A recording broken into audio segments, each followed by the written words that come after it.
Welcome, everybody. Full house tonight. Welcome to the Tuesday, March 19th, 2024 Board of Education meeting. We have all trustees present. We always begin our meeting with the Pledge of Allegiance. If you'd like to stand and join me, please do. I pledge allegiance to the flag of the United States of America and to the republic for which it stands, one nation, under God, indivisible, with liberty and justice for all. Okay, we have 4 elements of recognition tonight, and we were going to start with the first mission moment. We're going to move that because we've got a couple of principals involved who are delayed with other events, so they will join us in a moment. So we're going to begin with item B, State Schools of Character, and we're going to honor Larson Middle School. Mrs. DiPilato. Good evening. Good evening. Dr. Macheski, Mr. Schmidt, members of the board, thank you for having us this evening. This evening we'd like to honor Larson Middle School for receiving the State School of Character Award. This is the first step in the national recertification of Larson. Character.org certifies schools and districts that have developed and implemented an intentional, proactive, and comprehensive approach that embeds character into all aspects of school life. The journey to becoming a school of character is comprehensive and involves each school showing how they embed key characteristics into their everyday work. This framework includes creating a caring school community where everyone feels they belong, providing students with opportunities to practice and reflect on their character strengths, and engaging families and communities as partners in the school's character initiative. Larson was the only school in Michigan and one of only 87 schools in the country to earn the 2024 State School of Character Award.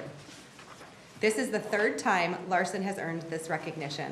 The previous years were in 2018 and 2019.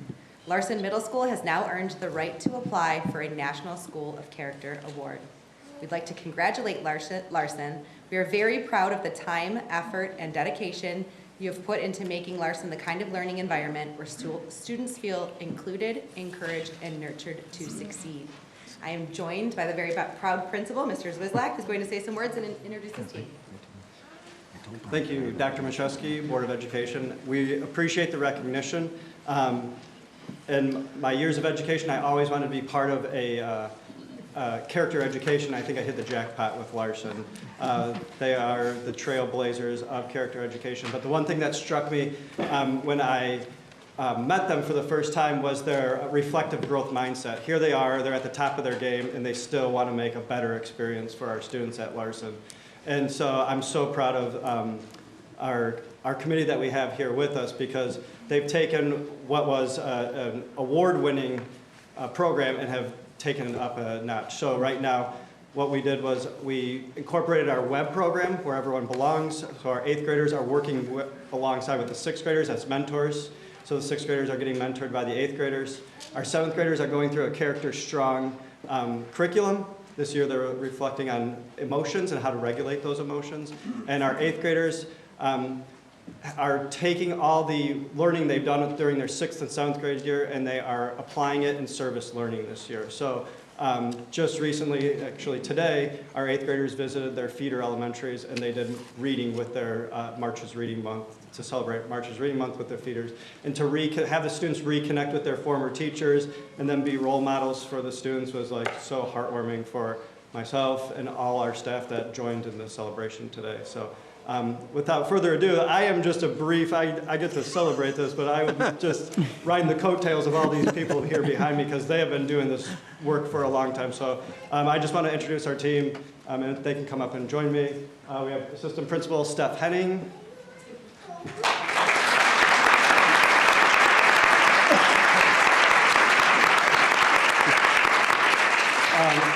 Our Character Committee co-chairs, Charlie Tull and Jen Rogers.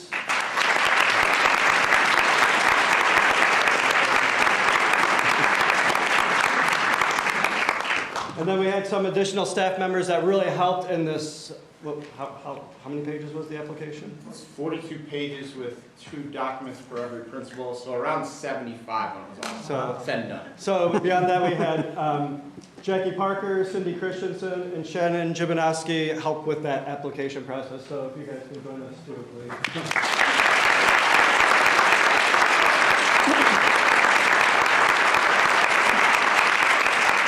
Charlie has really been along for the entire journey, so I'm just going to let him say a few words about that experience we've been on so far. Oh, thanks.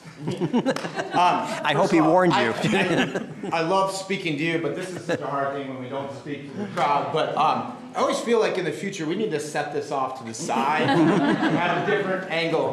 So if I turn around at some points, don't feel I'm being disrespectful in any way. This has been an amazing journey. We have been on this journey really all the way back to about 2009. Because we started with just this policy, and you might have heard of different initiatives like anti-bullying and some of those components, and really trying to just get a day to work through some of those things. And this has led in a journey all the way up to now we have an embedded character program at Larson. We have students mentoring students, as Mr. Z had just said, and we have really a culture that I think all these people here in this room with us, but all of this, there's just a culture in Troy.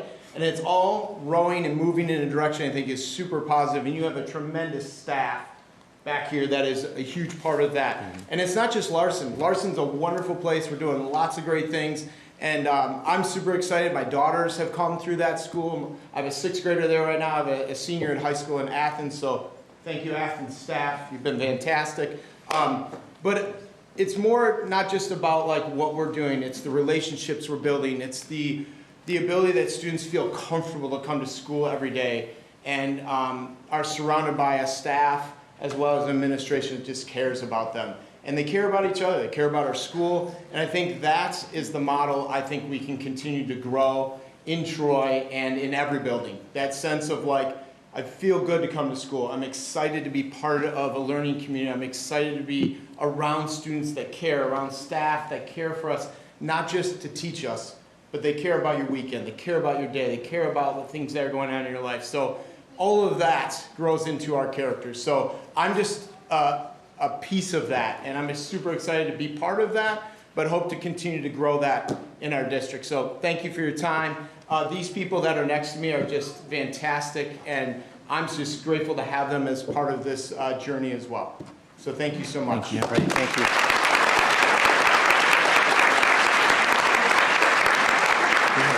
Charlie, if you don't mind. Yeah, Charlie, if you don't mind getting the group together there, we would like to get a picture. And if you ever come up here, there's some cool origami left for you. So we'll leave that there to kind of enjoy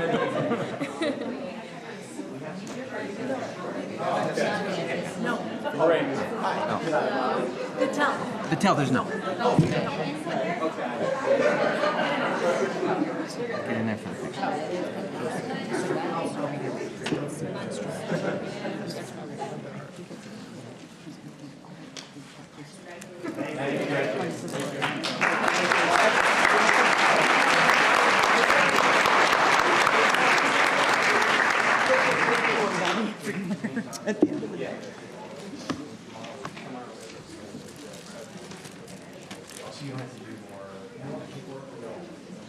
Actually, Vittel, if you want to stay down. Okay, we'll stay there. Carl, if you want to just, you can just stay down. Thank you, Brian, Charlie. Appreciate it. Thank you. Next, under recognition, it's our opportunity to recognize the All-State Band and Orchestra students. We've not actually done this at board meeting before, but this is something we're going to do into the future. These young men and women work really hard within their craft, and similar to recognizing our all-state athletes on a regular basis, we're going to begin recognizing these all-state band and orchestra students. There are 30 Troy District musicians were chosen to be members of the 2024 Michigan All-State Ensembles. They represent each of the Troy School District's 4 middle schools and 3 high schools. Additionally, 8 students were recognized as honorable mention. These students were in Grand Rapids, January 25th through the 27th, to rehearse and perform with musicians from around the state. Each fall, thousands of students work diligently to prepare for the audition with hopes of joining one of these elite ensembles. At this point, it's my pleasure to ask Mr. Havrilla to the podium to introduce our winners in each of these particular areas. Students, we're going to ask, as your name is read, to go over, pick up your certificate, mom and dad, or whoever is here to help celebrate with you. If you wish to get a picture, please feel free to do so. And then and then go sit back down. And then at the break, we'll take a 5-minute break because there's so many of the students. At the 5-minute break, we're going to ask you to assemble in the lobby, and we're going to get a group picture. Okay? So, Mr. Havrilla, thank you. Thank you very much. These students, as Dr. Macheski said, there are thousands of students. They're the elite of the elite in each of their school districts, and they all audition. They go through a process in the fall, and many school districts are thrilled if they can get one student from one of their schools who are able to qualify and are successful in this. And Troy Schools is successful over and over again. And you see that when we have not just 1 or 2 students, but 30 from our program. So I'll start here by calling off those students. And as he said, as you're called off, come on up here and get a certificate. And Mr. Havrilla, I'm sorry, Yes. I misspoke. Before you begin, I don't want to interrupt you. We're going to ask the parents to wait for pictures until afterwards out in the lobby. Okay? All right. Thank you. Sorry, parents. No problem. All right. For the Michigan High School All-State Orchestra, if these students are here, come on up as I call your name, collect your certificate, and then, as they said, have a seat once again. We have Karen Jin, Reo Wan, Jing Yi Ma, Benjamin Shang, Emily Bake, Jisoo Park, and Danielle Late. From our,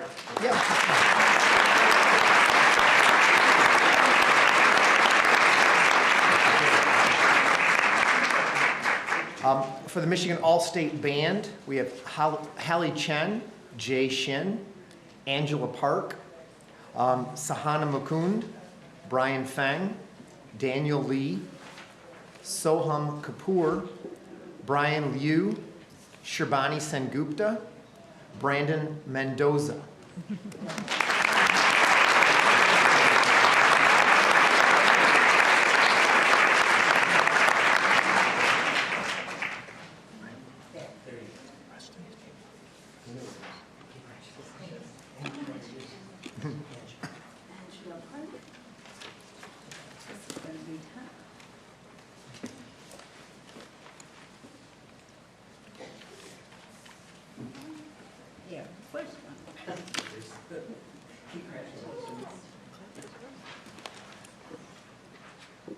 At the middle school level, all state orchestra students were Chloe Kim, Shiyun Jung, Gabriella Murphy, Suhana Reddy, Ariel Song, Brian Zhang, and Leon Ma.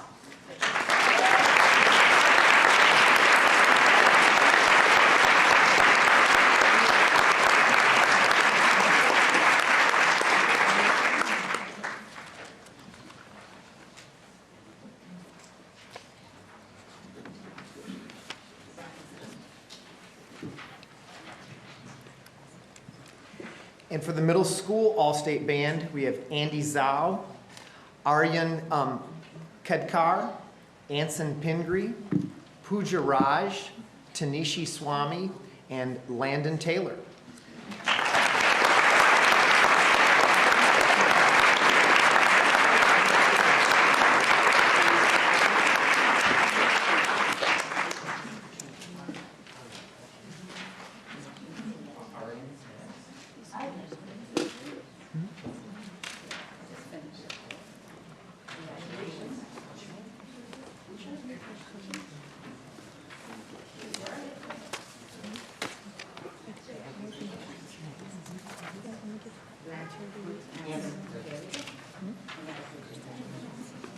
And I just want to say thank you very much to our board and to our administration for being extremely supportive of the arts and especially of the music program and also this wonderful community that supports it and loves the music and the fine arts. So thank you very much. Thank you, Mr. Havrilla. Appreciate that.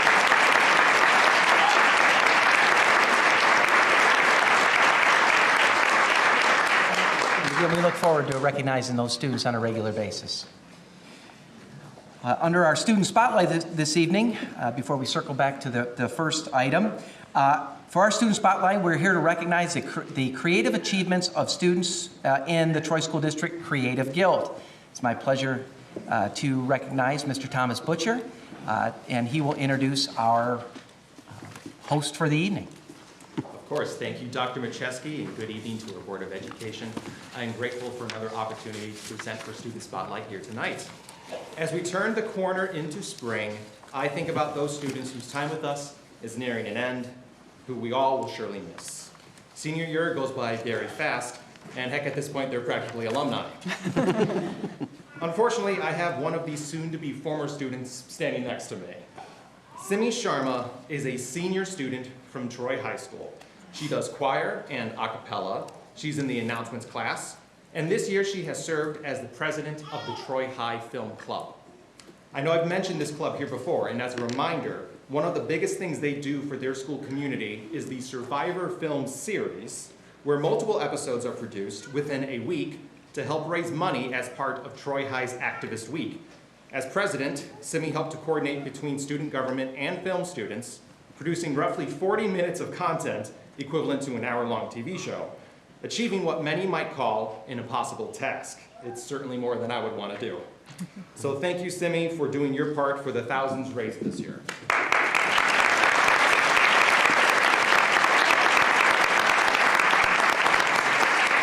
But of course, Simi has also been a key member of the Creative Guild.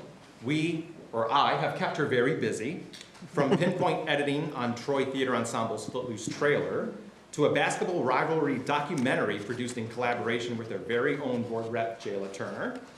Simi continues to deliver incredible work no matter what I throw at her.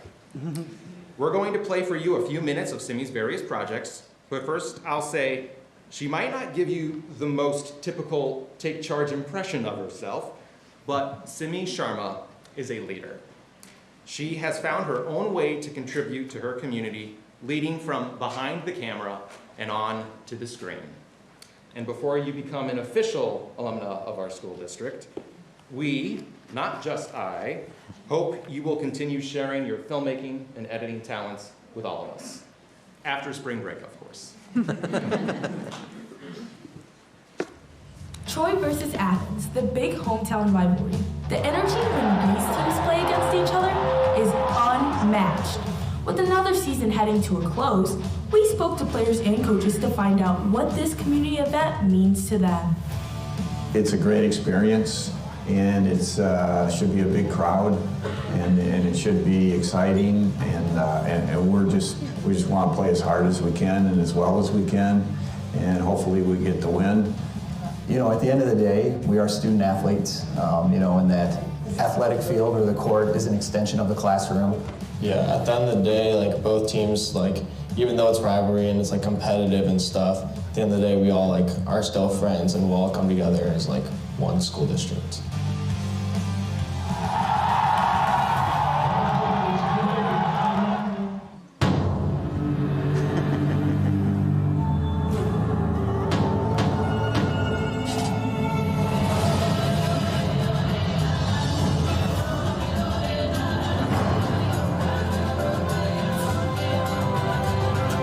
In this challenge, one teammate will lead their other teammates who are blindfolded through a maze to find puzzle pieces. This dude, Mr. Bomare, gets somehow, I don't even know, like I need to see, he gets all the way on our side. Mr. Ronconi, like, I guess this shows like you need to get him off the staff maybe because like this is cheating. I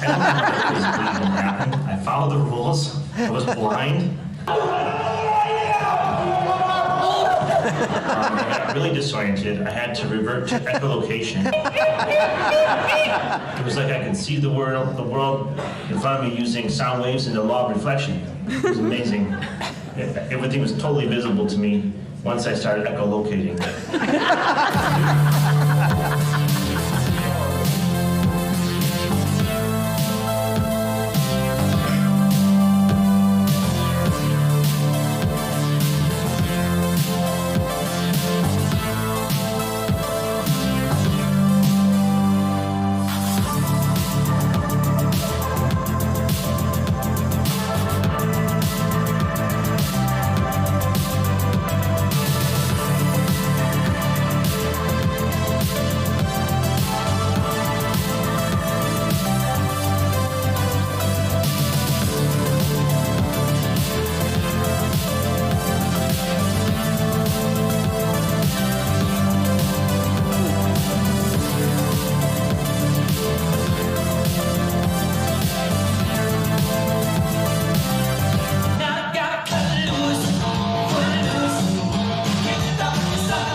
Sharma, everyone.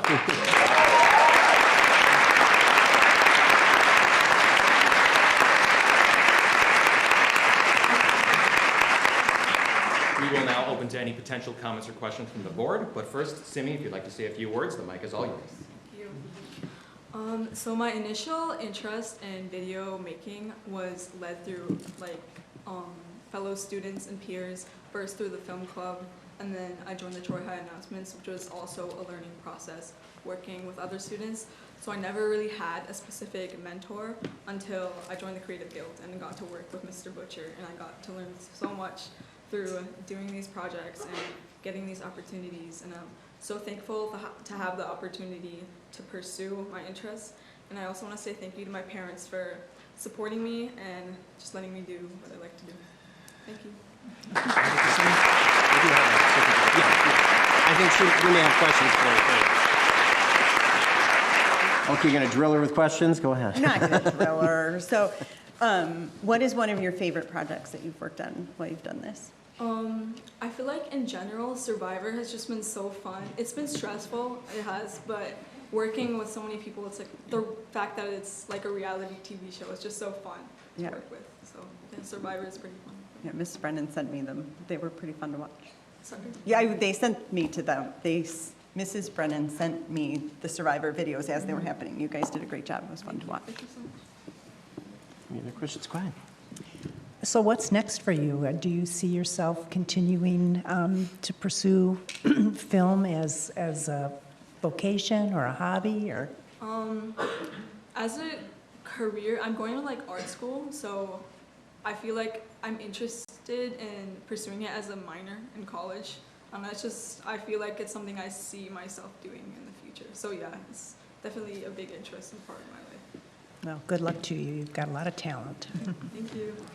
I have one question for you. If you think about all your projects that you've done since you've been in the Guild, is there one where you felt it really built your skill set in new ways? And if so, what was that project and why did you grow through that project? I think last year I did a synchro video, and I really enjoyed like working through the video matching with music, and I just trying to figure out what was appealing and what wasn't. I feel like from that I really progressed. Yeah. And also this year Footloose. I know it was just a few weeks ago, but Footloose was really enjoyable for me. Okay, great. Thank you. Hold there. We've got a certificate for you. Thank you, Simi.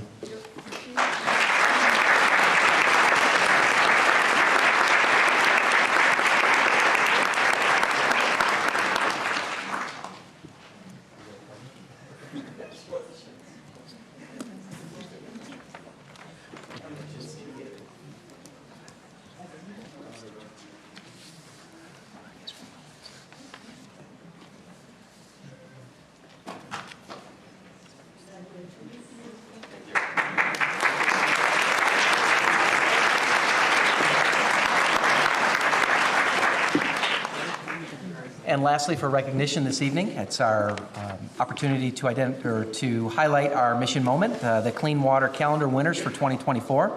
Students at Barnard, Costello, Hamilton, and Leonard Elementary Schools showed their passion for protecting local freshwater sources through their participation in the annual Kids Clean Water Calendar contest sponsored by the Oakland County Water Resource Commission. This is part of the first unit in Michigan Studies that focuses on the Great Lakes ecosystem. These students have their artwork chosen from hundreds of entries throughout the county, to be featured in the annual calendar. After a lesson in Michigan Studies class on the importance of protecting the Great Lakes watershed, students submitted their drawings for the 2024 calendar contest. There were nearly 600 entries in the county this year, and we are so proud to see so many of our students' drawings featured in the 2024 calendar. It's my pleasure at this time to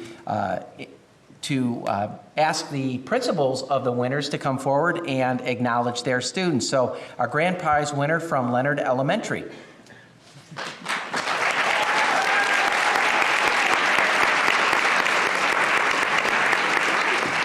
Good evening. Thank you so much, Board, for recognizing these amazing artists. From Leonard, I would like to recognize our 5th grader, Sally Huang.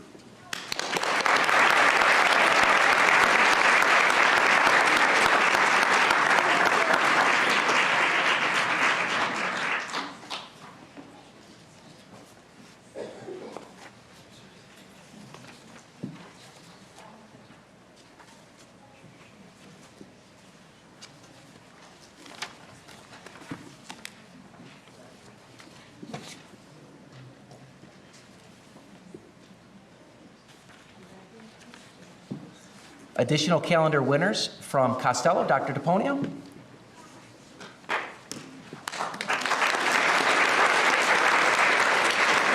I didn't do any artwork, but thanks for the applause.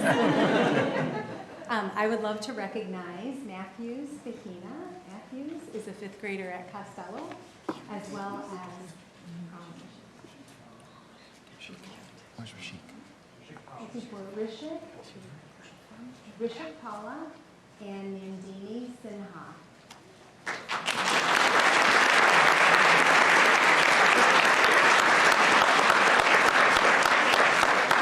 Congratulations, and I do hope that you get to take a look at the calendar if you haven't seen it.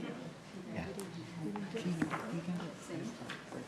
They gave us all of them, like a couple, yeah. Take me in my vision.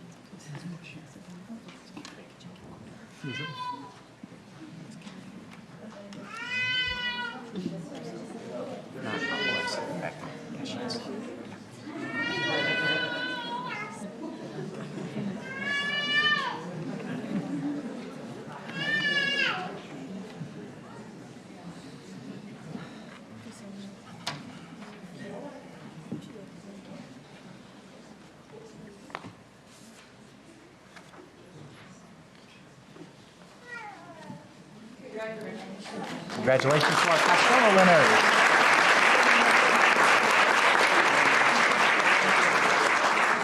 And from Barnard Elementary, Mrs. Bush.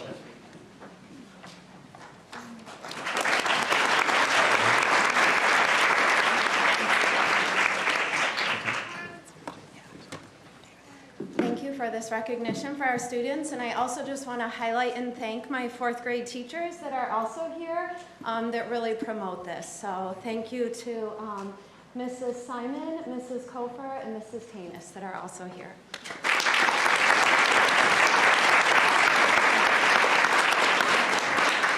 I'd like to recognize first Samrith Singh.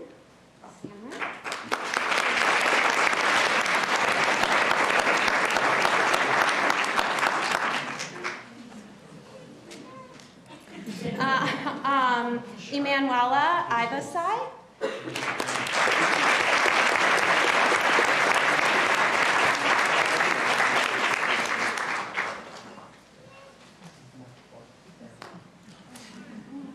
And Aaron Abraham.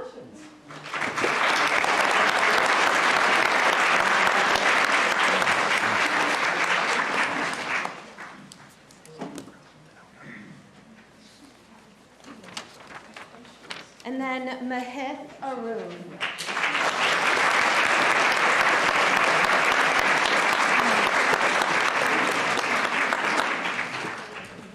Congratulations, Barnard students.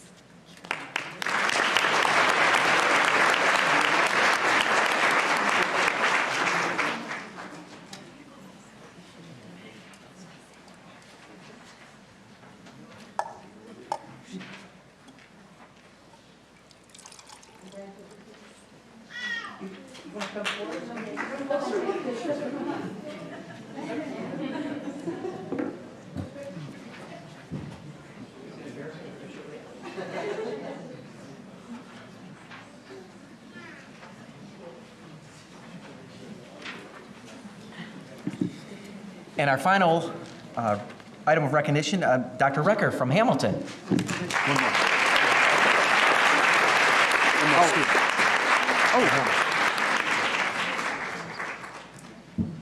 Thank you, Board. From Hamilton Elementary School, we'd like to congratulate Zidan Akhtar, 5th grader in Miss Zerwich's class.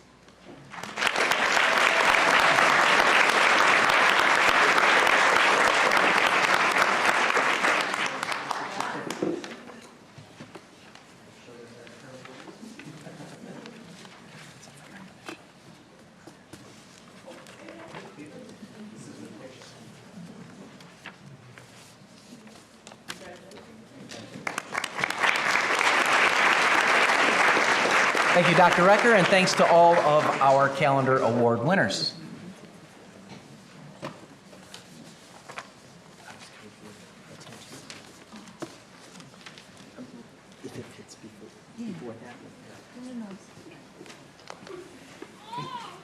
Okay. All right, so that's it for recognition. So we can take a 5-minute recess. Okay, we are going to take a quick recess. This concludes all the recognition. If you'd like to stay and enjoy all the other business of the board, you're welcome to do that. But if you want to sneak out of here and enjoy the rest of your evening, you can do that as well. For all of our band folks, don't forget we want to take your picture as a group out in the hall. And anything else I need to remind people of? I think that's it. All right, thank you for the folks who came for recognition.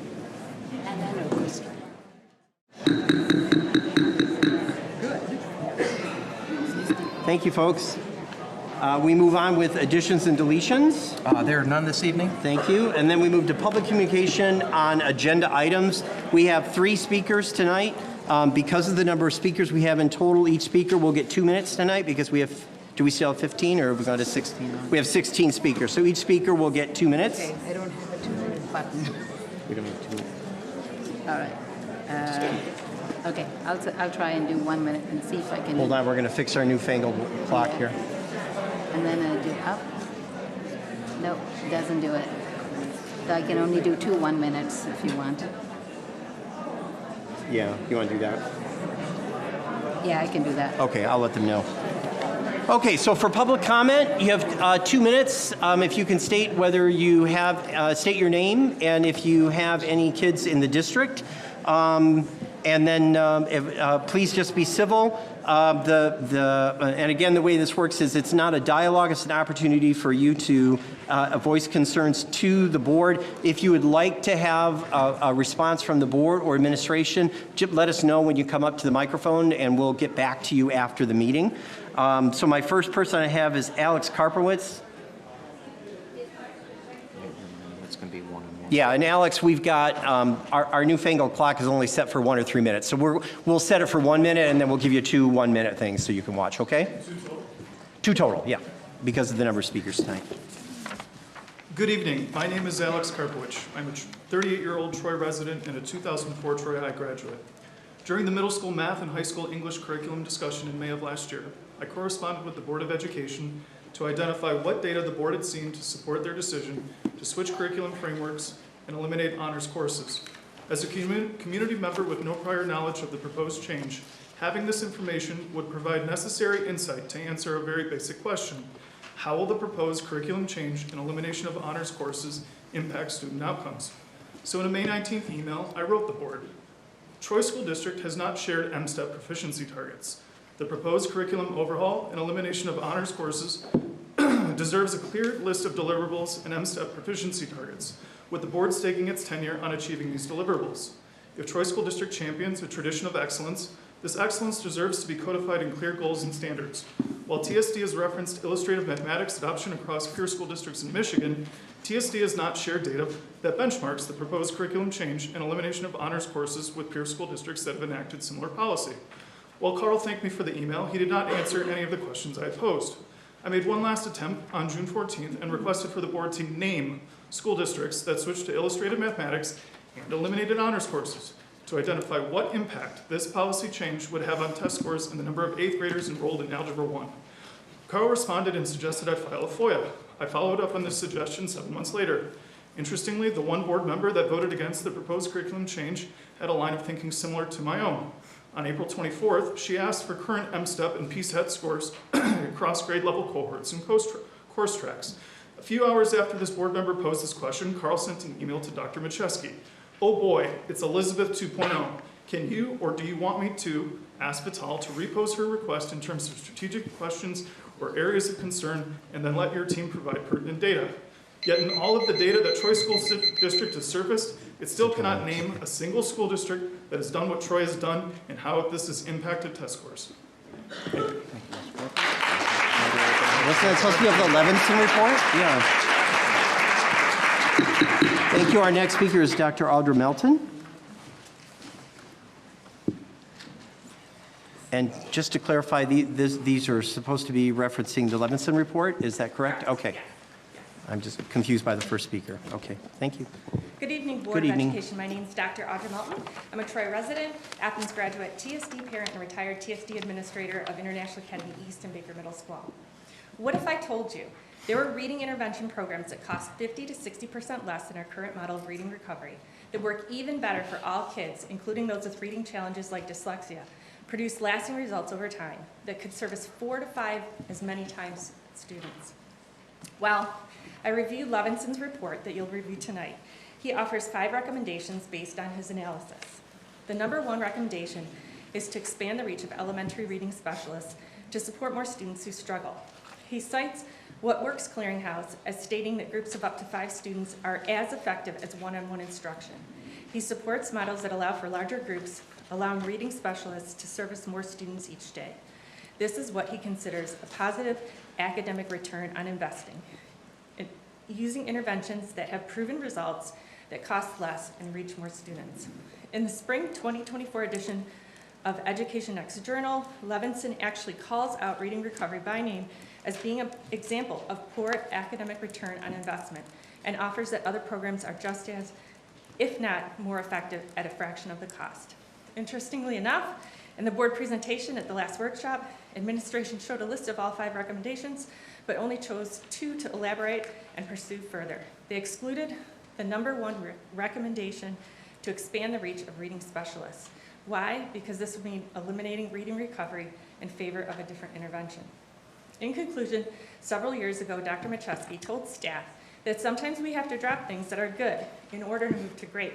Maybe it's time to step back from egos and personal interests to take a look at what is in the best interest of students to move from good to great. Thank you. My next speaker is Stephanie Zendler.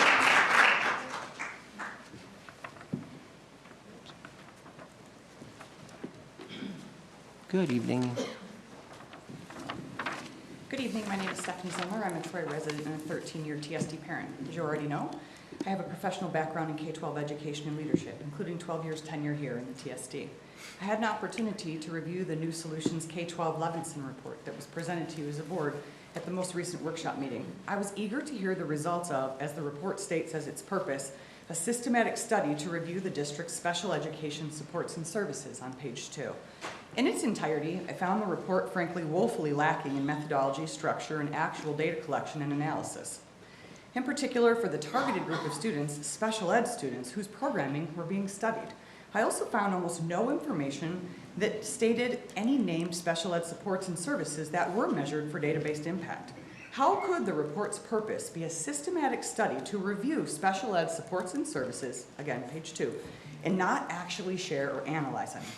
Something else I saw that bears mention in the report on page 6 states that district leadership has demonstrated a deep understanding of the science of reading and implements these practices consistently and at scale. It's very confusing to me because, as an example, on page 12 of the report, it is suggested that the district often describes its reading program using language that is not aligned to widely accepted best practice.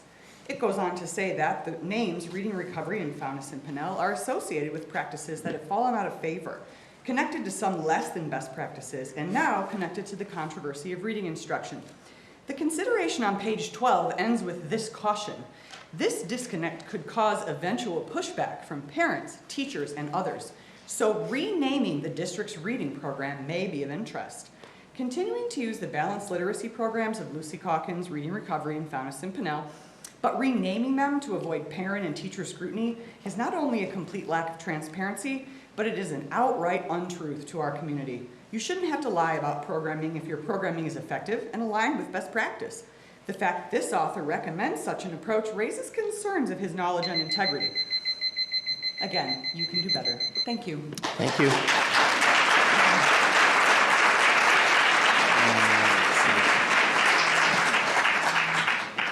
All right, and then the general consent agenda is next. This consists of the minutes of the February 6, 2024 Board of Education workshop, the minutes of the February 27, 2024 Board of Education meeting, the treasurer's report from January of 2024, and retention pond budget modification. May I have a resolution, please, Mr. Hoff? Be it therefore resolved that the Troy Board of Education takes action to approve items A, B, C, and D on the consent agenda. Support. I have a resolution by Mr. Hoff, supported by Mr. Hopt. Do I have any questions or comments on this? Seeing none, all those in favor, please say yes. Yes. Yes. Opposed, say no. Thank you. Resolution passes. Okay, at this point, we are going to take a 10-minute recess for our Muslim friends in the rooms who are ready to break fast for the day, and we will reconvene at 8 o'clock sharp.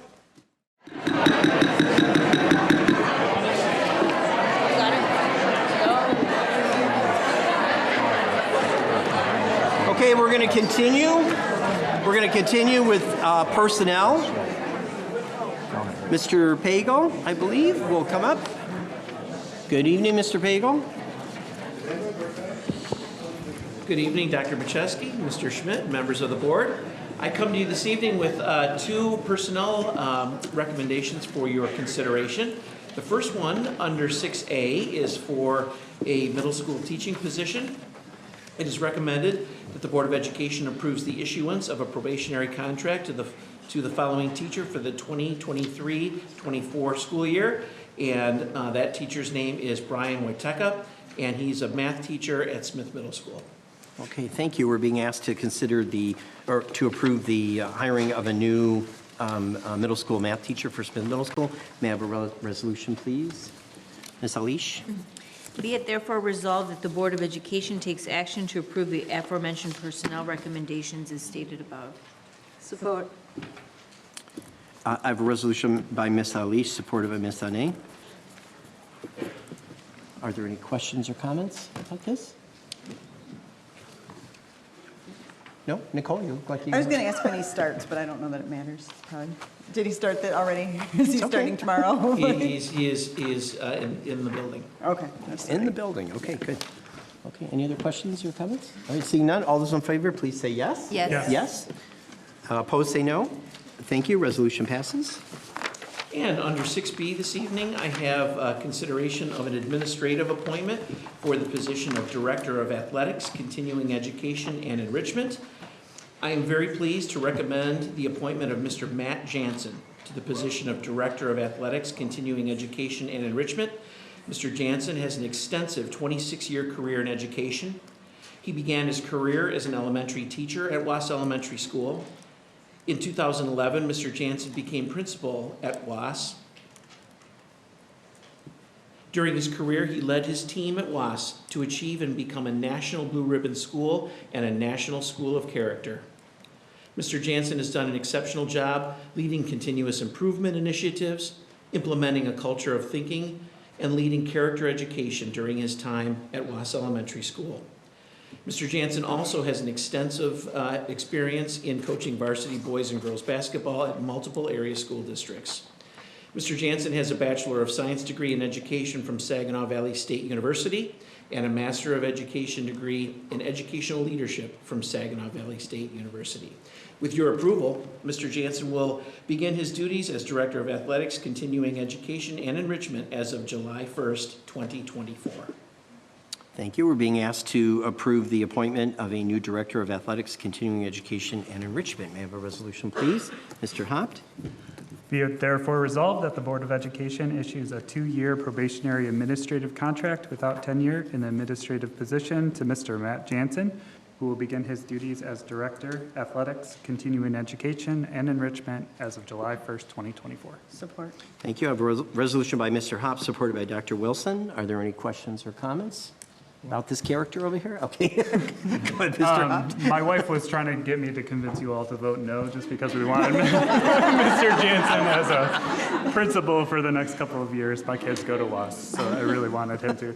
But no, we are lucky to have him still in the Troy School District family, and I'm very, very happy for you, Matt. So.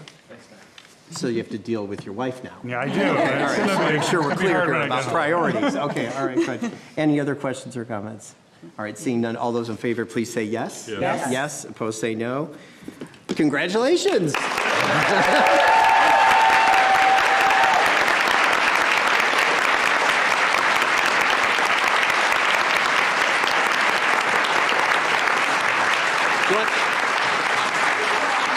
Jansen is here with his wife this evening. Matt, you want to come? Yes. come say a few words to your adoring fans. I am happy to come out and speak. So Dr. Macheski, board, thank you so much for this opportunity. Just a couple things. I'm a lucky guy. I get a chance to be a lot of the teams, but the first team, Team Jansen, my beautiful wife Lisa is here this evening. I could not do my current job or the job I'll be stepping into a new role of without her. I have the opportunity to thank here also the elementary principals that I have a chance to be on a team with, even former principals that are retired coming back tonight to show their support. Thank you for that. I want to thank Chris Griefor for her support since I've been in this role. Sometimes I throw some crazy ideas at her and she's always willing to listen and be supportive. But I also want to share two things. One, and that is I am stepping into someone's shoes that is very difficult to fill. Tim Fulcher is a man of integrity, work ethic, character, and he has raised the bar in athletics in this district, and I look forward to building upon the work that he's done. Tim, thank you very much for your work.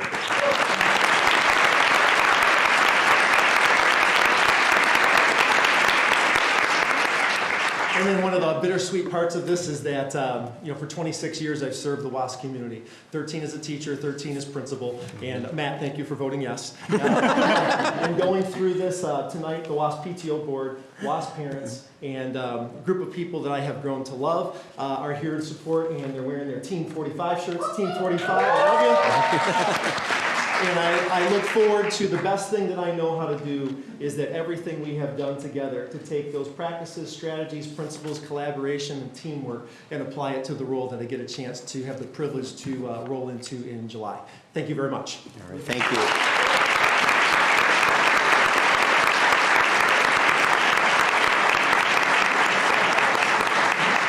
Should I give a minute for a quick exit for people, or do you think most people? They know, okay, all right. Okay, great. Next on the agenda is curriculum. There's none this evening. Thank you, and that brings us to business with Mr. West. Thank you. Always fun following Mr. Jansen. Where's your fan club, Mr. West? Yeah, they're all here. We do have great business before the board, some to make sure that it continues to operate and others to envision the future. So we are excited to bring forth these considerations for the board's approval tonight. The first one being the non-homestead millage renewal. This is a complicated matter of how schools are funded.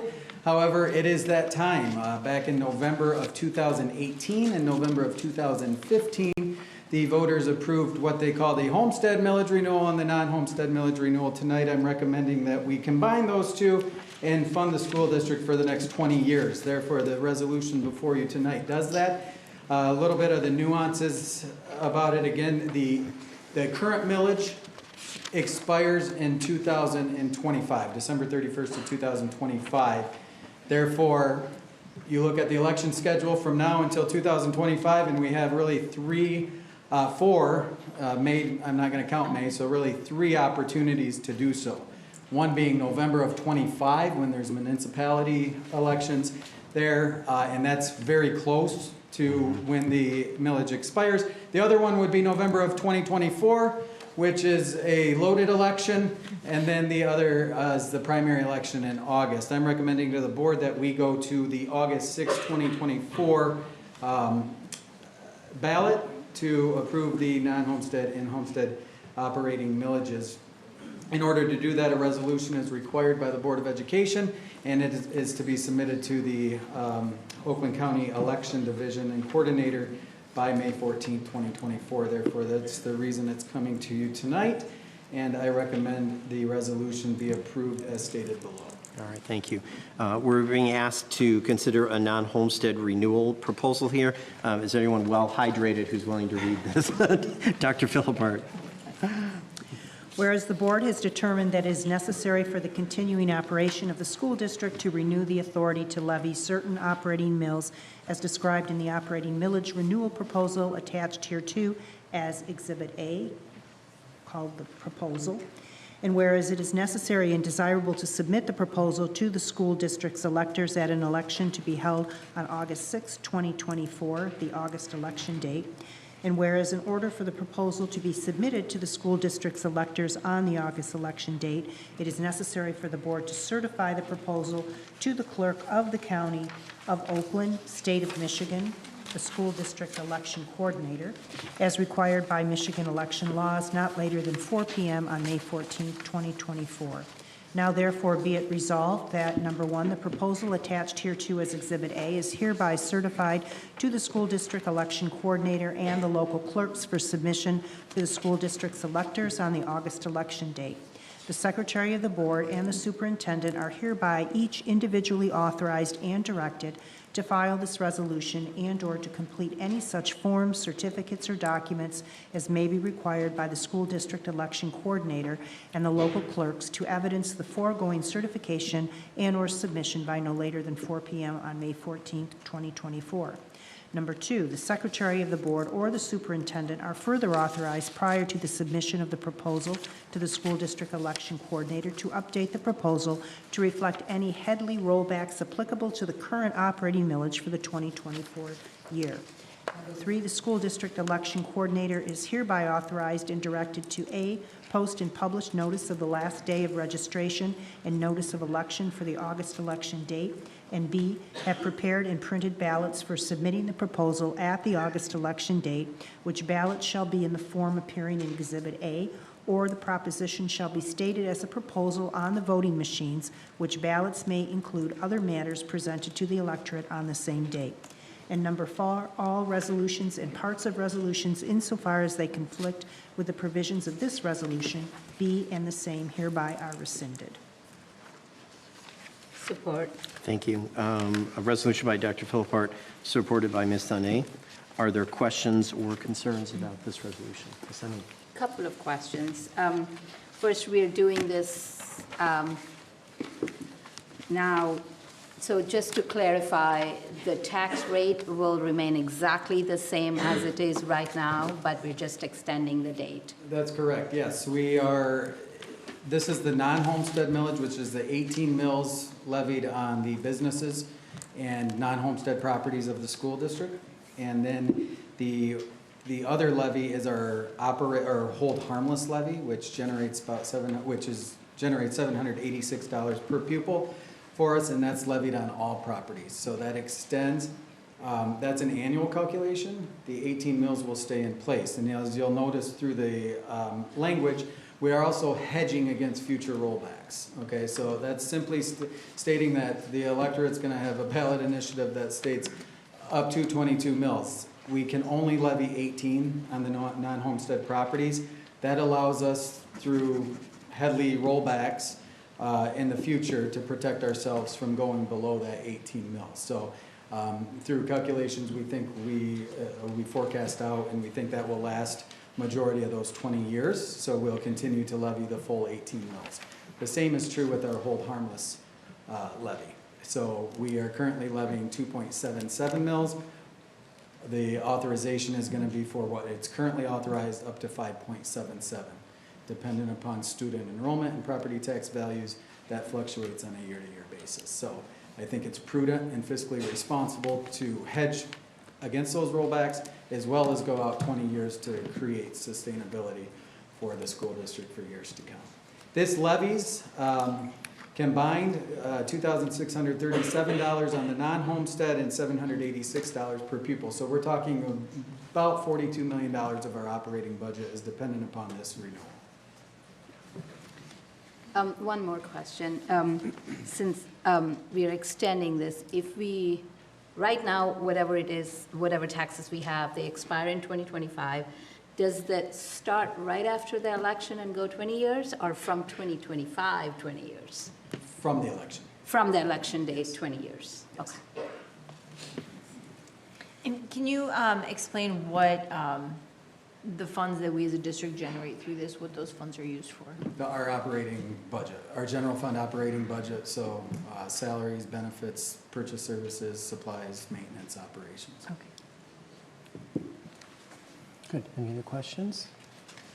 So, I want to thank you for putting this together and trying to extend it beyond, what we've been doing in the past, because it would be really nice to stop having to go back to the electorate every couple of years for these. So this is an ongoing thing. It's as you pointed out, it's a third of our operating budget, and 94% of that goes to salary and benefits.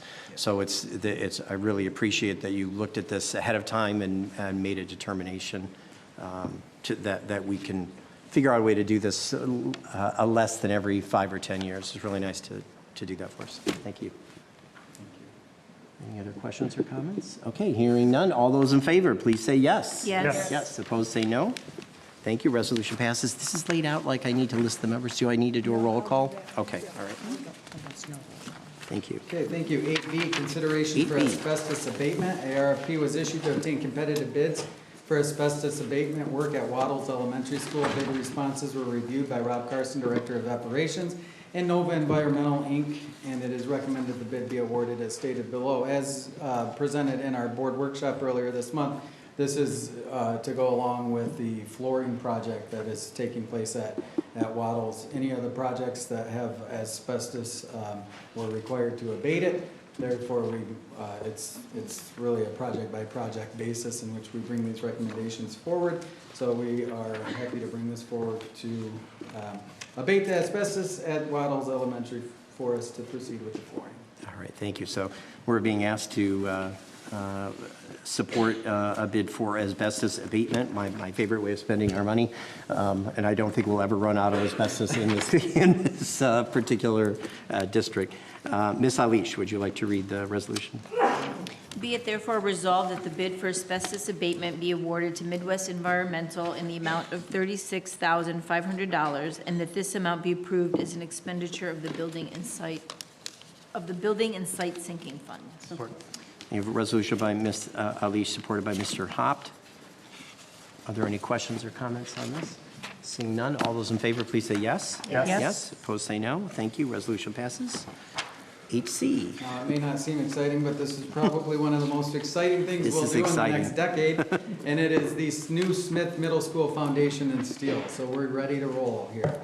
The RFP was issued to solicit bids for Smith Middle School foundations and steel. The bids were reviewed by Barton Mallow Builders and TNP Architecture. It's recommended the contract be awarded as stated below. As I said, this will start the project. This will start the building. We plan on doing that in June. We plan on having a groundbreaking ceremony sometime in May. So we are excited. We've got it oriented. This is months and months of collaborative work that's come together, and we're finally at this stage where we are approving the project. The foundations of the project. So we are thrilled to bring this recommendation forward, and it's been a labor of love. Okay, we're being asked to support a resolution to purchase steel and a foundation for our new middle school over at Smith. May I have a resolution, please? Ms. Ane? Be it therefore resolved that the contract for Smith Middle School foundation and steel be awarded as follows, and that this amount be approved as an expenditure of the 2023 Capital Projects Fund. Foundation, Simone Construction Services for $3,032,100. Structural steel to B&A Structural Steel LLC for $4,838,848. Site demolition and SESC, Blaze Contracting, Inc. for $587,000 for a bid total of $8,457,948 with a contingency of $676,635 for a total of $9,134,583.10. Support. Where's the 10 cents come from? Thank goodness we got the 10 cents. Okay. Good. Mr. Hoff, did you support that? Okay, thank you. I have a resolution by Ms. Ane, supported by Mr. Hoff. Are there questions or comments? The 10 cents doesn't make sense. Oh. Yeah, it's a It's a mistake. Yes, okay. So that should be 0-0. 0-0. Yeah. We'll forego the 10 cents. Okay. That's going to make or break the project. It's not going to make or break. I'll kick in the 10 cents if we have to. Okay. Good, thank you. And I was curious on this for the contingency. It's, as a percentage, it's not that high, but is that primarily based on what we may find as we're working the ground? Or where is that? Because I know there's going to be foundational work there. There's foundational work. There's additional, we did the soil boring, so we kind Yeah. of know what we're working with right now. So it's. But if the overruns, that's where the overruns will probably be, if we have to put more caissons down or something like that? That's it. Okay, great, thank you. Any other questions or comments? All right, seeing none, all those in favor, please say yes. Yes. Yes, opposed, say no. Thank you. Hey, Thank we're you. starting a new middle school, that's exciting. Yes, indeed. Now we're going to put a fence around it. The RFP was issued to obtain competitive bids for temporary fencing installations.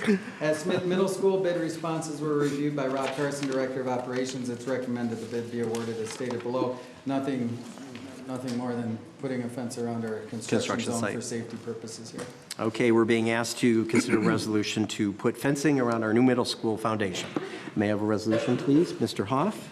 Be it therefore resolved that the bid for temporary fencing be awarded to Fence Connection in the amount of $51,036, and that this amount be approved as an expenditure of the 2023 Capital Projects Fund. Thank you. There's a resolution by Mr. Hoff, supported by Ms. Alish. Any questions or comments on this? Seeing none, all those in favor, please say yes. Yes. Yes. Yes, opposed, say no. All right, thank you. We put a fence around it. Thank you. 8E is a unique recommendation. The fiber infrastructure inside each of our buildings is aging and in need of replacement. An E-rate RFP was issued to obtain competitive bids. Pricing was reviewed by Troy Wissink, Director of Technology. It's recommended the bid be awarded as stated below. Just to give a little bit of context to this, we interviewed Troy Wissink on the day that the car hit the pole on Waddles Elementary, so we had a natural conversation with, what would you do? And by God, he had a recommendation, and 3 months on the job, he's executing it. So what this is going to do is it's going to create redundancy and reliability in our network in order to stay up and running with secondary internet connectivity. So what we're doing here is replacing the fiber in our buildings as well as adding a layer 3. So this is technology jargon, so don't ask me anything about it. But layer 3 switch and a 5G router and accessories, and that creates the reliability and the redundancy. If we have a fiber break outside of our building, we now have a wireless connectivity to make us more reliable and maintain the essentials.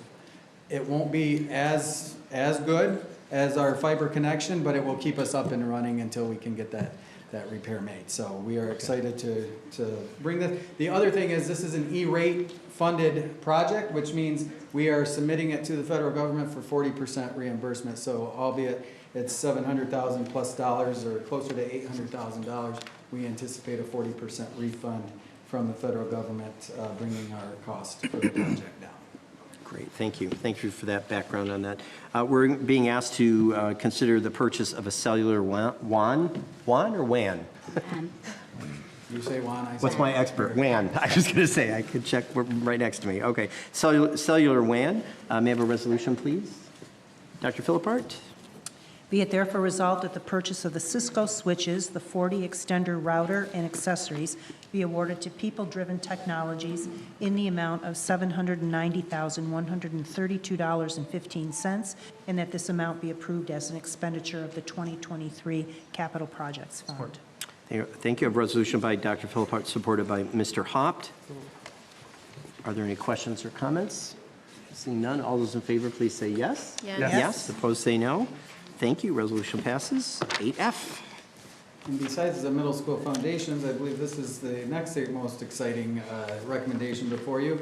Furniture purchase. So as we know that Smith Middle School, the athletic complexes, furniture, and playgrounds were the start of our bond program. We have gone through year-long pilot program, and we would like to thank and acknowledge the 28 pilot teachers that engaged in this process, who really tested the furniture, who was able to provide quality feedback to get us to the recommendation that we're making tonight, along with the leadership of Marie Woodman. She's been instrumental on both playground and furniture, really, and she's done an excellent job leading and steering and shepherding that project in process, along with Christine and Chris, of course. So this is the overall furniture package for the first 6 elementaries, as well as IA East and Baker Middle School. So Christine DiPilato, Assistant Superintendent of Secondary Instruction, Chris Griefer, Assistant Superintendent of Elementary Education, led a project team with TMP Architecture, building administrators and staff to evaluate the use and needs for furniture in the elementaries,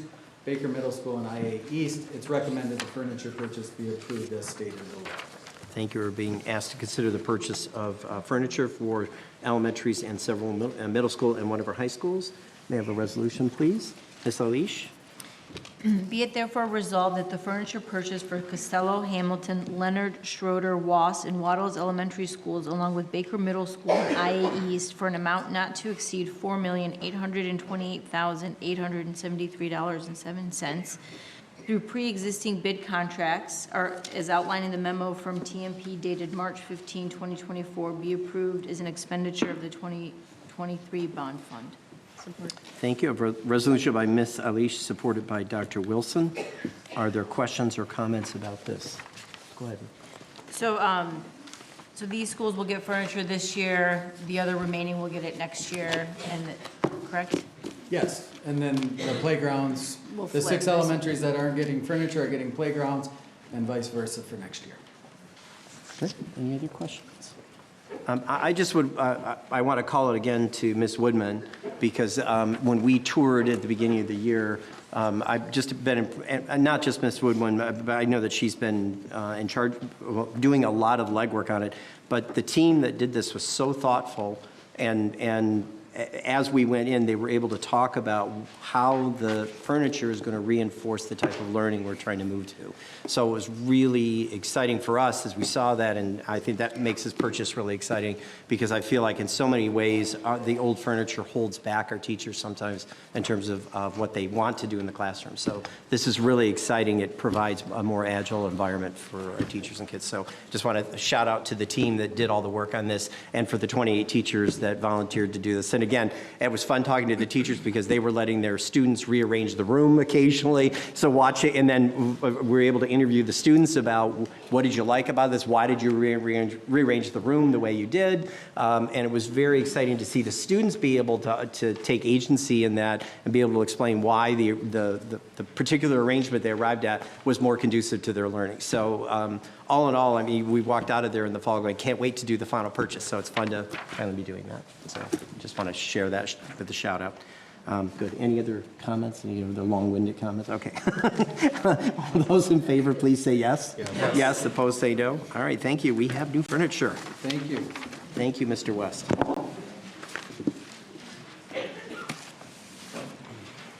Okay. All right, I'm going to do one shift here. The next item of the agenda is public communication, but I'm going to shift and do our student reports first, and then just because we'll be at least a half hour with public comment. So if any of our students want to leave or need to leave, once they do the report, you're free to do that. You can step out whenever you can. So Narita, would you like to start? Of course. Tell us about IA East. Good evening, everyone. I hope you are all having a tremendous Tuesday.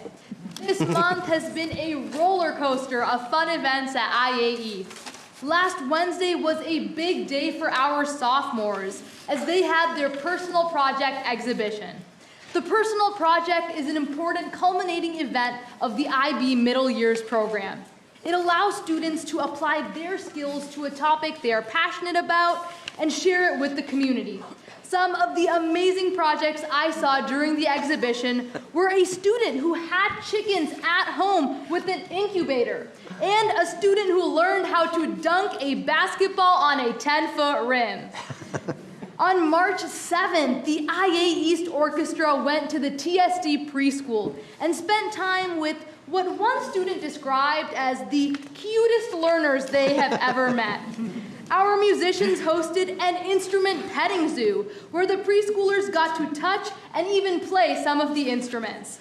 The event ended with performances of some extremely popular and intricate musical compositions: Bluey, Peppa Pig, and Let It Go from Frozen. These songs brought smiles to everyone's faces, and music teacher Miss Nicole Mays is looking forward to doing the concert again next year. Another big event we had was the Shamrock Showdown on March 8th. This was a Special Olympics basketball tournament spearheaded by 3 exceptional teachers who have been working tirelessly to plan it since the beginning of February. These teachers are Miss Bryn Lawrence and Miss Lindsay Dufresne from the Troy Center for Transition, and Mr. Mark Shanowski, who we call Mr. C from IA East. Mr. C gave his sophomores the opportunity to organize the basketball tournament as it fits perfectly with the core themes of his Adventure Challenge class. Our sophomores spent hours making special decorations for the event, such as banners for the team to run through and a customized jersey poster for each player to take home. During the event, our sophomores even took on the roles of announcers, cheerleaders, and halftime coordinators to turn our gymnasium into a welcoming and encouraging environment for the players. The halftime show featured everyone filling the gym to do the Cupid Shuffle and the largest game of Simon Says I think we have ever had at IA East. Everyone wore green to support the players who were absolutely overjoyed to have so many people cheering for them. I have never been to a sporting event where everyone was a fan for everyone and where the environment was so incredibly supportive. Mr. C's goal is to make the Special Olympics basketball tournament bigger and better each year as a new tradition, and we cannot wait to see where it goes from here. And that is all I have with IA East News. Thank you. Thank you.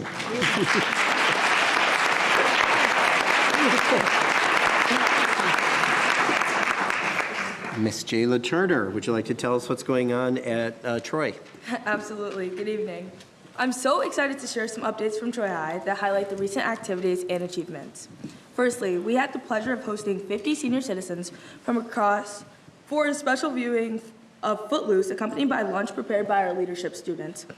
It was a great opportunity for some community engagement, and it was one of our favorite events that we host. And following this event, we will be hosting our senior citizens annual prom in mid-April. Additionally, this past weekend, our annual middle school leadership conference was a success, with around 100 7th and 8th graders attending to learn about our school and prepare for the transition to high school. This past weekend as well, Troy High had 129 students compete at DECA States in Detroit with around 4,000 students.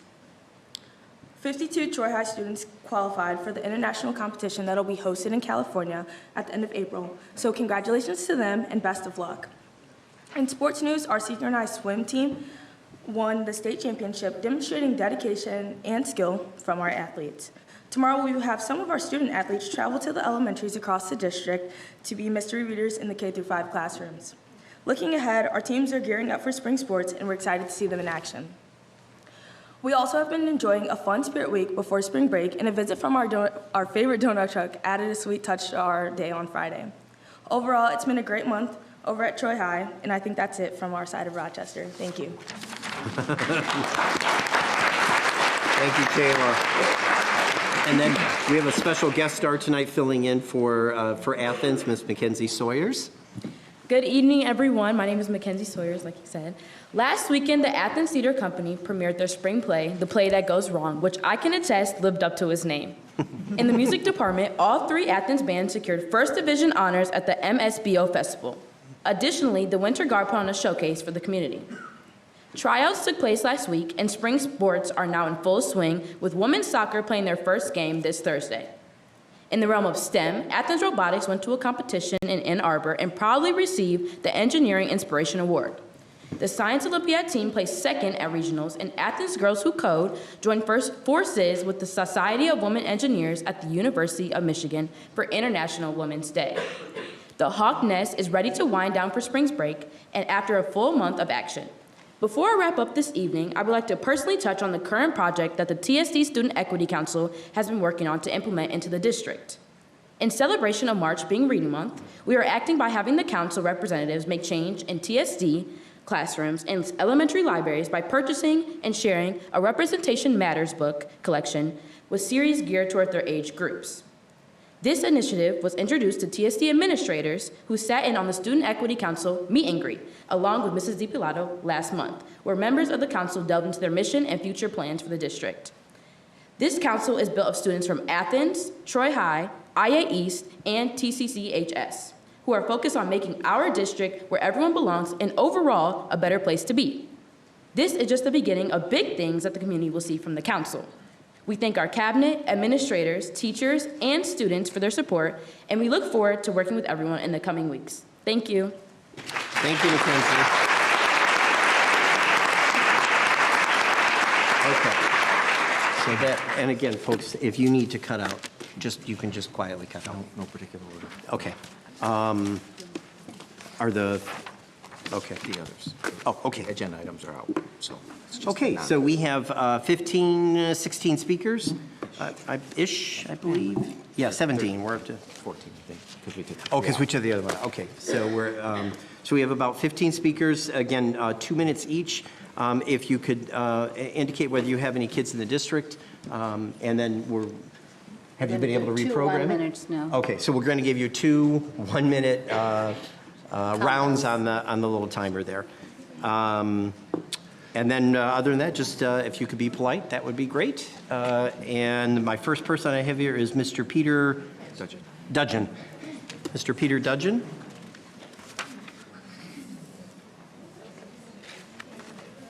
Good evening.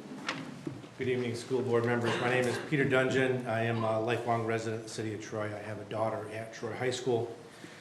Recently, my daughter brought to the attention to the staff at Troy High about a male student that has been using the female bathroom in the high school, and that made her very concerned and uneasy. So when she brought that attention to the staff at Troy High, they basically stood behind the Title IX Civil Rights Sex Discrimination Federal Law, which I understand the basis for that law. Nobody is questioning the student's choice of identity. What the concern is the safety of the female students in the bathroom as well as the male students. The basis for this student's reasoning to use the female bathroom is because they feel uncomfortable using the male bathroom. I understand that you have not made a rule or a position on bathroom usage. Michigan does not have bathroom usage or gender laws as it applies to bathroom usage.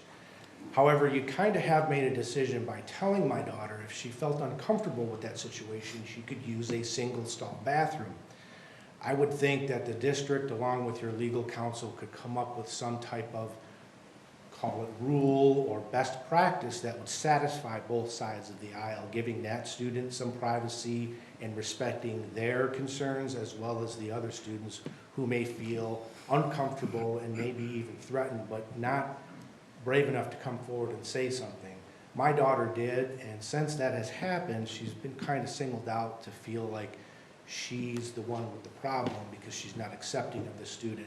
She's known this student since middle school, or I'm sorry, since grade school. We've no problem with this student, their choices, their family choices. We also know the family members.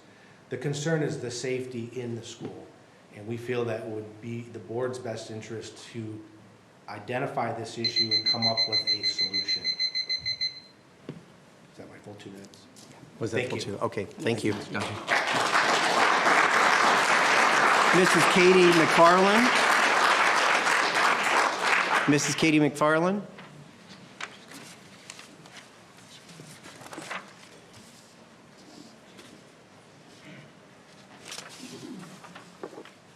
Good evening.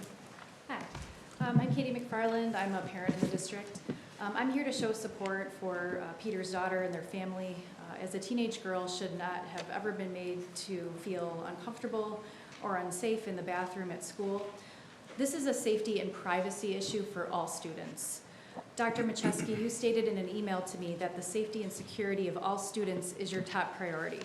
Prove it by immediately enacting a common sense policy that forbids anyone from entering the private spaces of the opposite biological sex, and any kid who identifies a certain way that does not feel comfortable in a male or female bathroom, utilize a staff or single stall restroom.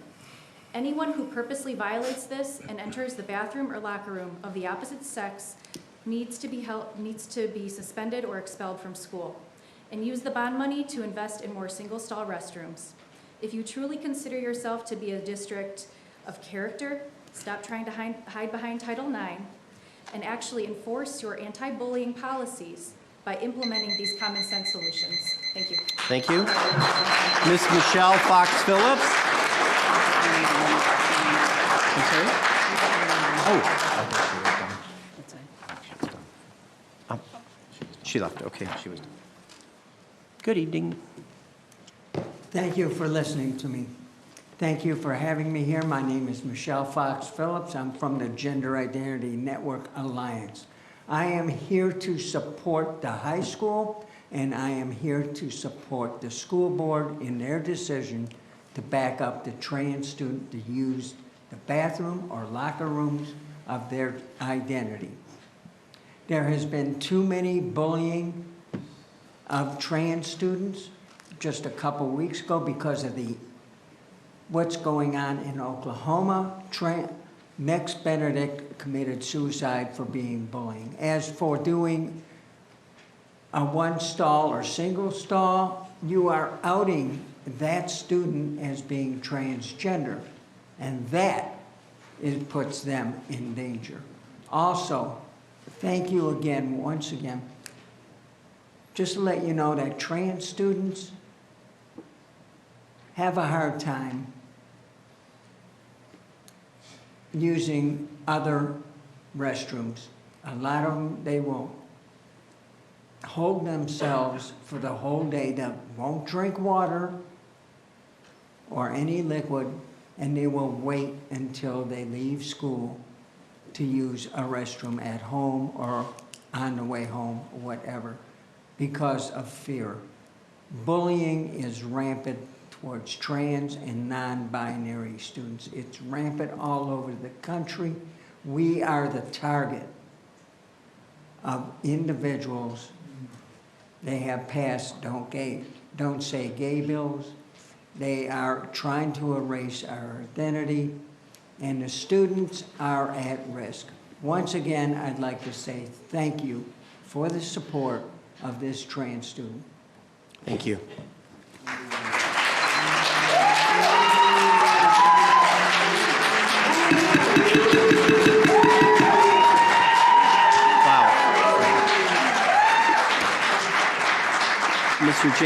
Mr. Jason Chikowitz. Jason?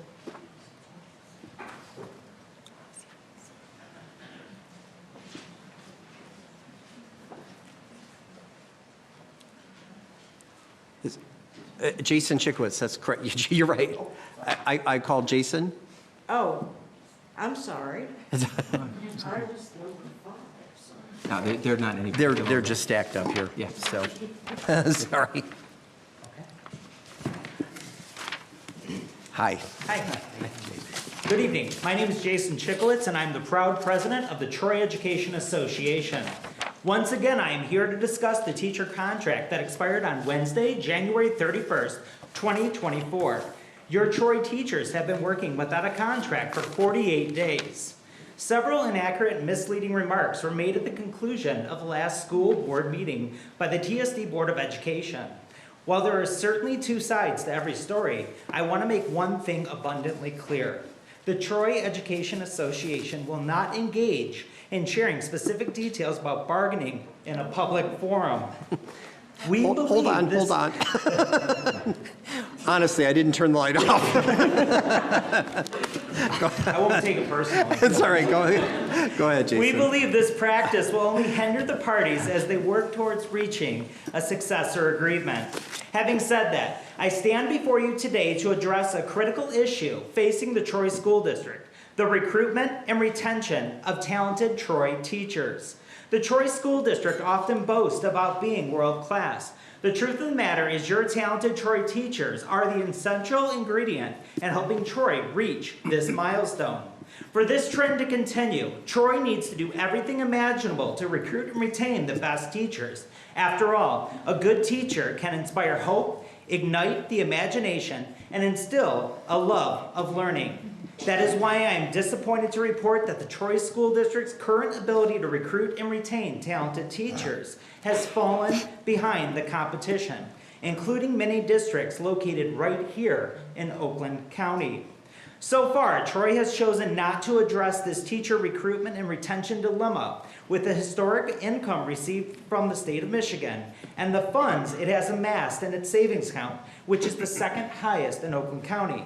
Unfortunately, the net result of this decision is that both new and seasoned teachers are choosing not to pursue careers in the Troy School District. This is a critical moment for the Troy School District. To keep Troy on the right path, teacher recruitment and retention should be given a top priority above all other initiatives. All Troy students deserve a world-class education, and a world-class education starts with having a talented Troy teacher in each of our classrooms. Okay, thank you. Let's work together to make this happen. All right, thank you. Thank Tristan.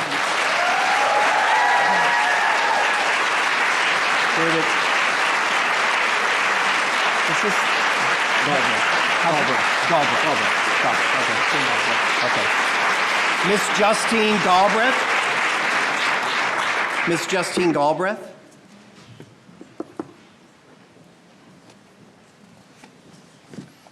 Good evening. Good evening. My name is Justine Galbraith. I'm a teacher in the district and the mother of 2 Troy students, a son at Smith and a daughter at Troy High. I'm here this evening to thank the board and the administration for upholding the rights of students by allowing all to access restrooms that correspond with their gender identity. Unfortunately, we are seeing in Troy the same pattern we see elsewhere in the country.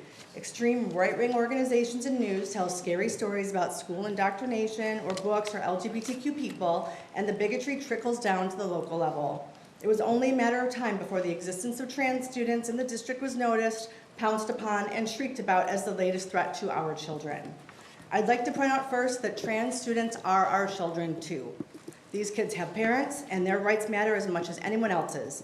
No parent's rights supersede anyone else's. Next, the issue of bathroom access is pure bigotry cloaked in the language of safety. The suggestion that trans students are predators is offensive, and it's based in ignorance. A UCLA study found no evidence that letting trans people use bathrooms aligned with their identity increased any safety risks. A Harvard study found that trans and non-binary teens face a greater risk of assault in schools that prevent them from using bathrooms aligned with their identity. Requiring them to use other bathrooms isn't only discriminatory, but it would also make schools less safe for them. So again, thank you. The current policy is in accordance with Michigan law. It poses no risk to cisgender students, and it is protective of students who are trans. It is so disappointing that in a district that prides itself on diversity, we have adults attacking students and demand that they use segregated bathrooms. It's disgraceful.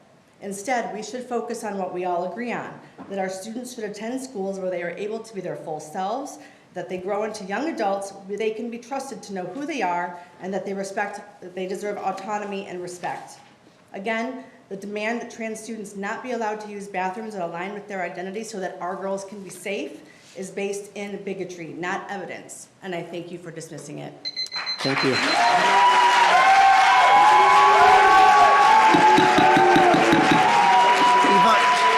Yvonne Tadajewski. Yvonne Tadajewski. There you are. Good evening. Did I say it right? Tadajewski?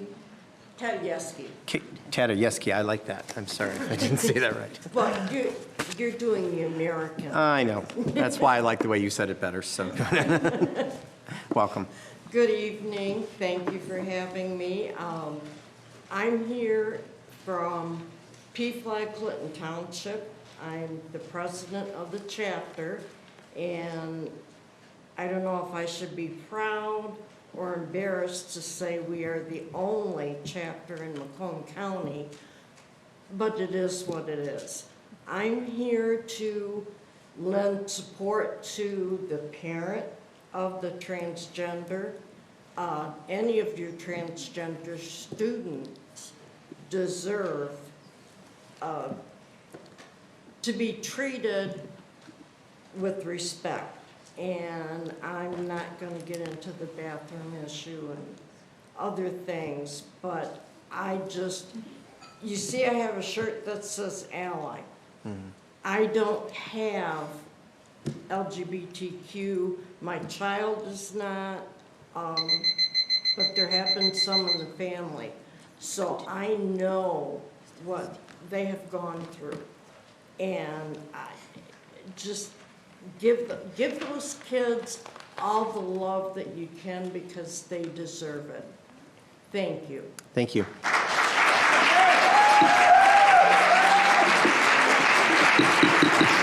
Miss Emily Freeman. Oh, give me a second. Miss Emily Freeman. Good evening. Hello, I'm Emily Freeman, and I've been a Troy teacher for 17 years. I've been here through the step freeze of the early 2010s, through working without a contract in 2013, 2020, and again in 2021. So I can tell you how it feels to work through yet another protracted negotiation this year. For a veteran like myself, it has become par for the course. I can be patient because I've gotten a lot of practice at this point. But let me speak for the younger teachers. I remember what it was like to work without a contract back when I was in their position, and I never would have spoken up publicly about the anxiety that comes with it. The anxiety of not knowing whether I'd be able to afford my new mortgage, not knowing if it was the right time for another child, the anxiety of not knowing when we would settle, let alone what the outcome would mean for my family. Of course, uncertainty is just a part of life, but study after study has found that teachers already experience more stress, anxiety, and level of burnouts than other professions. Elementary teachers have to know 7 different curricula at an expert level. We have to understand child development, curriculum design, second language acquisition, signs of trauma, best practices for instruction, differentiation, and intervention in literacy, numeracy, oral language, civics, the sciences, social emotional learning, and executive functioning, and be adept at public communication, and we have to do it all with a smile.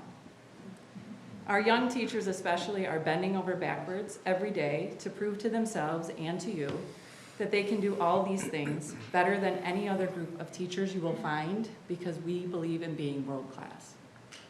The very last thing those young teachers need is to add financial uncertainty to that very long list of concerns. Right now it's March, and that means it's hiring season. I'm here for the long haul.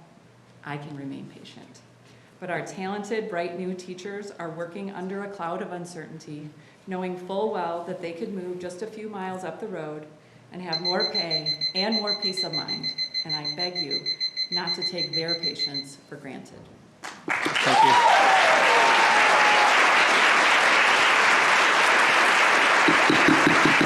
Kylie Wood.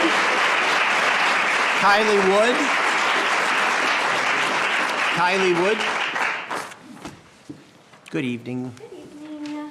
My name is Kylie Wood, and I'm a 5th grade teacher at Hill Elementary.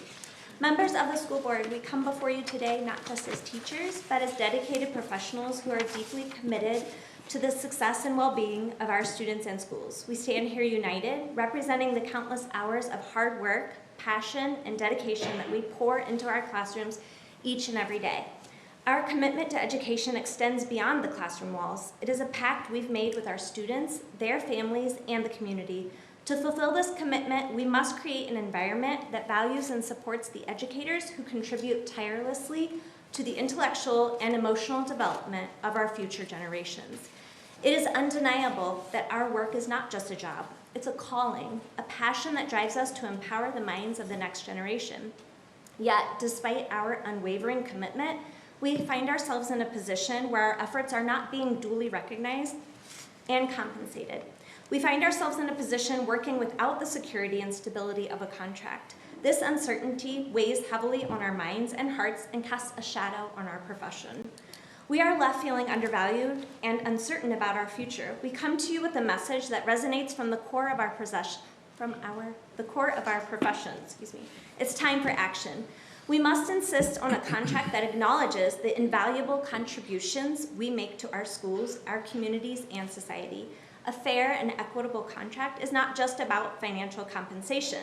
It is a reflection of the respect and value placed upon the hard work, dedication, and expertise that each one of us brings to the table. It is an investment in the quality of education we provide and an assurance that our profession is esteemed and secure. We urge you, the members of the school board, to consider the vital role that teachers play in the success of our schools and our students. We urge you to consider the profound impact that a fair and equitable contract has on the morale, motivation, and overall effectiveness of the teaching staff. Finally, we urge you to work with us in good faith to negotiate a contract that reflects our dedication and commitment to excellence. Thank you, Ms. Smith.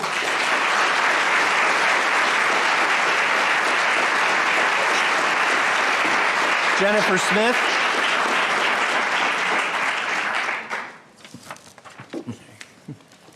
Good evening. Hi. Good evening. I'm Jennifer Smith, Bolin teacher.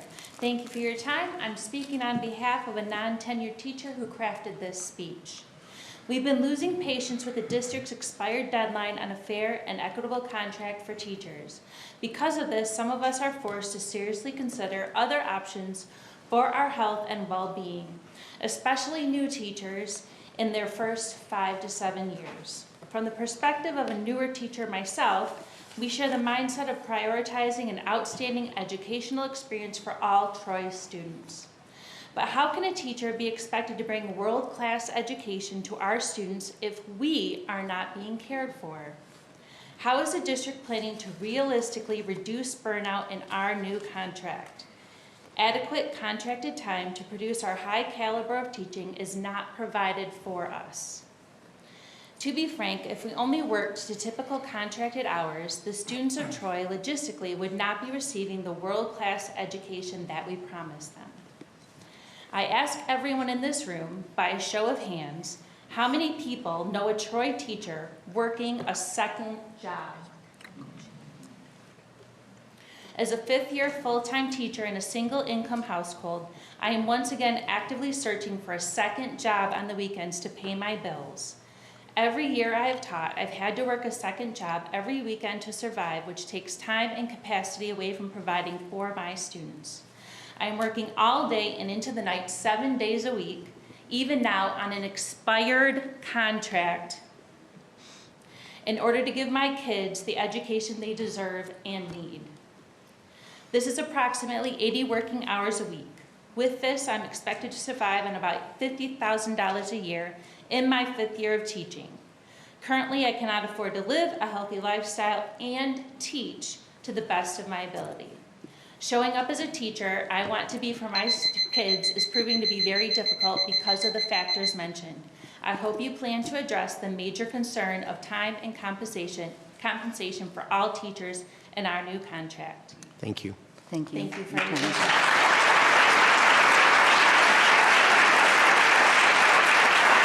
Ms.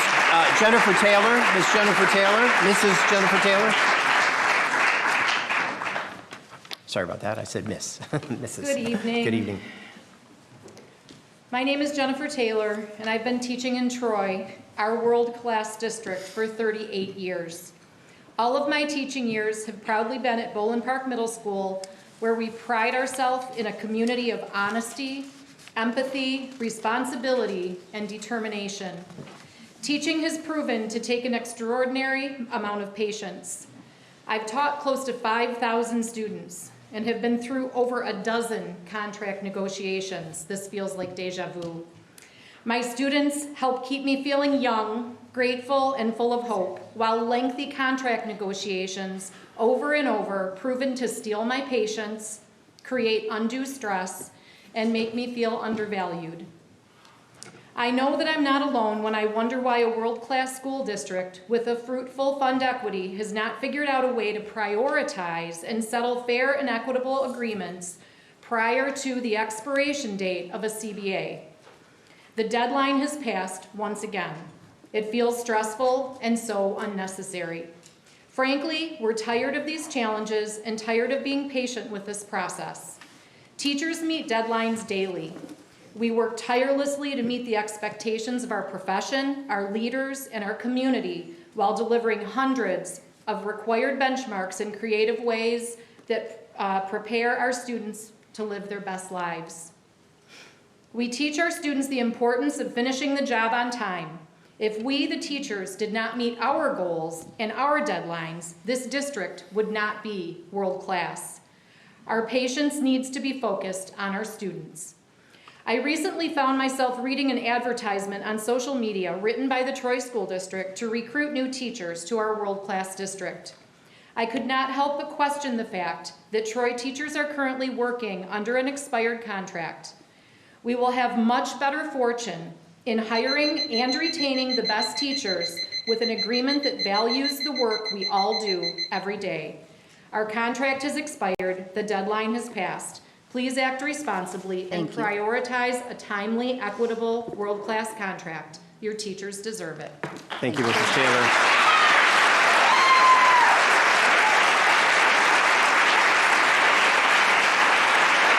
Miss Audrey Cara. Is it Cara or Cara? You know? Miss Audrey Cara. Hi. Good evening. My name is Audrey Carrot. I'm a first-year 5th grade teacher at Hamilton Elementary School. Since I was younger, I had a love and appreciation for the education system. As I got older and I chose this path as my livelihood, I had a lot of backlash. Family members and my own teachers told me not to go into the field because it's not worth it. I didn't listen because I love kids and I love the profession. There is nothing that can take that love away from me. As a first-year teacher, I'm learning and navigating the ins and outs of balancing work and home life. From a young age, I'm used to working 2 to 3 jobs because I've been financially independent for longer than most of my peers. This year is no exception, but balancing 2 jobs has never been harder. I am now a full-time teacher with $30,000 in student loan debt that continues to grow as I continue my passion of continuous learning to get my master's degree, because while I worked to survive, I did not have a chance to work to pay off school. So between a multitude of finances that I have and the needs to think about my financial future, my teacher's salary needs to be supplemented to keep me afloat. My students think it's funny that I'm the teacher that works at Little Caesars, but it's the truth. I spend my weekends not only making pizzas, but also mentally working through what my work week will look like. As I roll dough balls, I'm listening to podcasts or lectures to help me navigate my first year of teaching. When I'm answering phone calls or organizing spaces, I'm looking ahead at my curriculum. Teaching is a monster of a profession that takes up all my mental space, but I still love it. My roommate graduated at the same time as I did and headed into her own passion of a career, engineering. We leave at the same time every day and arrive home sometimes at the same time every day. Obviously, these are 2 different professions, but she's amazed by the fact that I work throughout the day and still have so much more to do at night. This is not something I'm not used to, and I'm sure with time it'll get easier, but the fact of the matter is there's not enough time in the school day to take care of my own students' needs, parent emails, differentiation of student learning, and just plain teaching to truly finish everything I need and prepare for tomorrow by 4:13 every day. I want to end by saying teaching in Troy is everything to me. I love the culture and the passion for learning. I appreciate the administration and the professional colleagues that I'm surrounded by every day. The day I got called to be a teacher here, I was also called by another school district that could have offered me more money, but I wanted Troy and I believed in Troy. So for not only the struggling new teachers like me, but for your dedicated staff that love and believe in you and who deserve more for the amazing work they do, I say that we deserve a fair and equitable contract. We deserve to be treated like we are appreciated and wanted. We deserve to say we are proud to teach in Troy. Thank you.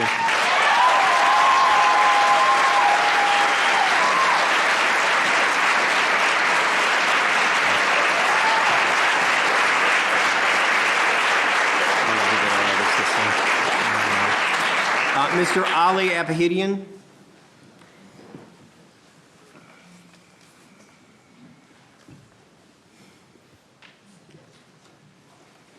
Good evening. Good evening, Ali Apahidian, Troy parent, Troy resident. The drama in our district seems to be never-ending. The unfortunate reality is that this drama comes at an expense to students and families in this district. Am I shocked that the district is allowing a boy to use a girl's restroom? Yes, I'm shocked. But am I surprised? I'm surprised also. But I'm not as surprised as I really should be. Our district has a track record over the last 3 or 4 years of making other things a priority over the well-being and safety of all students. This is the same administration who endorses and promotes pornographic material in our school media centers, that condone the sexual assault of girls and pedophilia. This is the same administration who just a few years ago brought in the Troy police to arrest the parents who brought their first grader to school without a mask.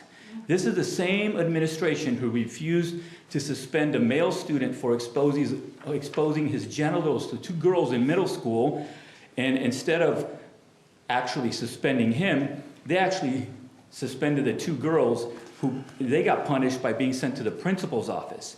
This is the same administration who allowed Mr. Carl Schmidt right here, the president of this board, just a few months ago, to actually show a video in the classroom that mocked parents who had the courage to speak out against discriminating and racist DEI policies being pushed in our classrooms every day.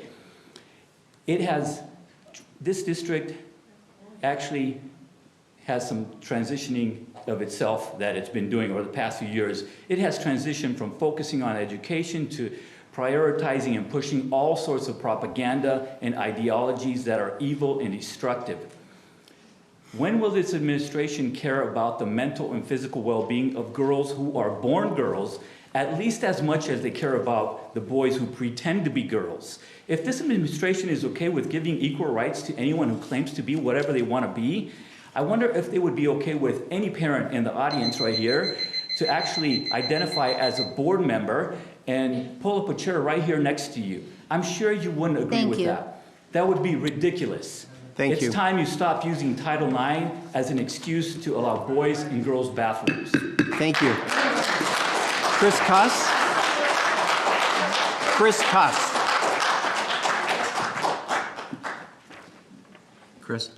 Chris Cuss.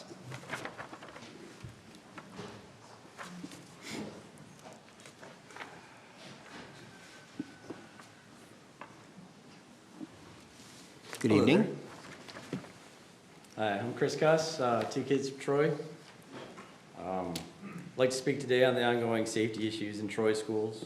We're here today from the father of girl's confrontation with a male and female's bathroom, and the girl getting bullied online for wanting safety, probably by people even in this room from out of town. We've seen in Loudoun County, this lack of safety led to a $30 million lawsuit due to sexual assault and a lack of response from the school. I've heard from Dr. Macheski's current response is just to wait there until harm is done and punish accordingly, nothing being proactive. Safety for our girls should have a very high importance. Many girls having uncomfortable and unsafe situations will just stop using the restroom until they are somewhere safe. That's a pretty sad state of affairs, and that's what we students have to expect at Troy schools right now. And on the topic of removing honors math from 6th grade, it's a little bit of a pivot. We now know way fewer kids are getting into advanced math due to being told your 5th grader needs to be also learning 6th grade math simultaneously by April, which is basically next month. This clearly is not thought through by the school board's own admittance. There won't be enough classes for classes like engineering physics. This cannot be an issue we ignore in a city so focused on academics. This is not going away. We need to continue fighting to get these classes back together. Thank you. Thank you. Salwan Rabban. Salwan Rabban. Salwan Rabban.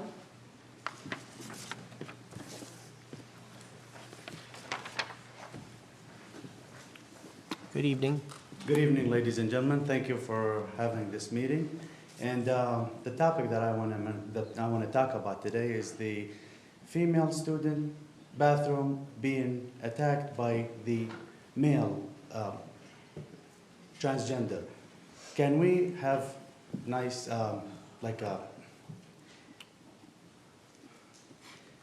the original fundamentals that built this nation the way it is today and the way how it was in the 50s, 60s, 70s, the more we travel in time, the less we experience this freedom. I respect all transgenders, and I respect transsexual, transgender, whatever you want to call it, homosexuals, all kinds of, their choice to do that. I've never offended any one of them. I've never done any harm to them. And I hope that people don't, point the fingers and say, this is not the correct time, ma'am. I know. Thank I'll you. give you one more minute. Appreciate it, dear. Yeah. And I, appreciate this opportunity that we just want to maintain what we have. Just like any family that want to maintain the safety of their transgender kids, we also want to maintain that as well. When I first came to this country in 1997, there was a lot of quotes written on the board. One of them was, if you want respect, be the first one to show it. From what I've noticed, there's a lot of tactics that are being used to push somebody, nudge them to the edge, where when they start to defending themselves, they get called all different kind of names. This happened in, 1946 in China, this happened in 1923 in Germany, and it's happening as we see right now. God bless America, God bless the First Amendment, so we can speak and discuss our issues civilly, and not make a threat and say, we're gonna write it down. Is that American? You wanna write it? What does that mean? Thank you so much. Appreciate it. Thank you. Okay, that concludes, we don't have any more, right? That concludes our public communication. That takes us to other. And first under other, do you want? Want to start with everyone else and then go, or you want me to go? I can go first. Why don't you? I'll go first? Okay, go first. Yeah. Clint's going to pull that up.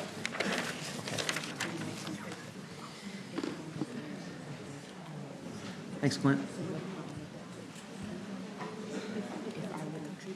Oh, there we go. Okay. So the board had an opportunity to see at the last workshop, to hear at the last workshop, the summary that was put together by Mr. Levinson, referenced earlier today by several members, or at least two members of the community. I want to just share with the... Do you know what? For my TA members that are leaving right now, could you stay? We'll rearrange. I want to show you something that we worked, that Dr. Macheski and I spent a day working on Friday. I was hoping you'd stay until we got to that, but I'm afraid you're leaving, so I want to be able to share that. Can we cue? You want to do his first? That's fine. I think. Yeah, no, that's fine. Yeah. That's fine. I'm flexible. I'm just going to do a couple of charts. Can you? Okay. Thank you. Thanks, Clint.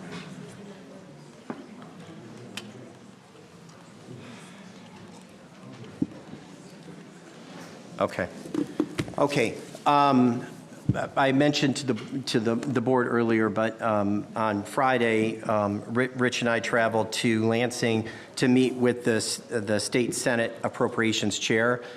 She actually gave us, and we were there with David Randalls from Oakland Schools. And the reason that we went there is because when we saw Governor Whitmer's proposed budget, we were really upset.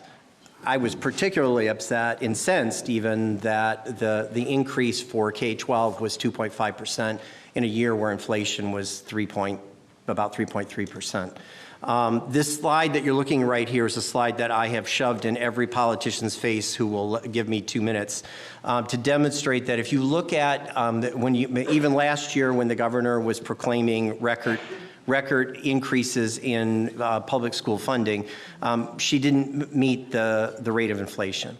If you look at the bars on this graph, this is showing our per pupil allowance since 2004. But so you might look at that and say, oh, we're improving right here. But if you look at the red line up above, the red line up above is if you correct for inflation. When you correct for inflation, the districts in the state of Michigan are currently operating at 60% of the funding we received in 2004. So when outside forces say tighten your belts, I point out that we've cut our organs in half at this point, trying to tighten our belts to get there. And it's extremely frustrating for us because we want to be able to support the level of income for our people that provides a good career and good potential for advancement. If you look at our budget, you will see that 67% of our funds go to direct instruction, and 94% of the funds in our general fund go to salary and benefits. So if we can increase the dollar amounts coming into our school, we have money to turn around. 94% of that money goes into the pockets of our employees. That's what we want to be able to do. So we sat down with her and actually got 45 minutes, and we walked her through this and said, we can't accept the governor's proposal. We need to fund public education at a rate that's higher than the rate of inflation because we need to start closing this gap. The other thing that we talked about is in the governor's proposed budget for 2025, she has the funding that relates to MIPSers and medical insurance for retirees has finally gone from a deficit to it's actually meeting the goals. And that could free up $670 million to put into general funding back into schools. $670 million. For us, we're talking in order of, it's about $9 million, I think, that would go back into our coffers to be able to pay back out to our staff.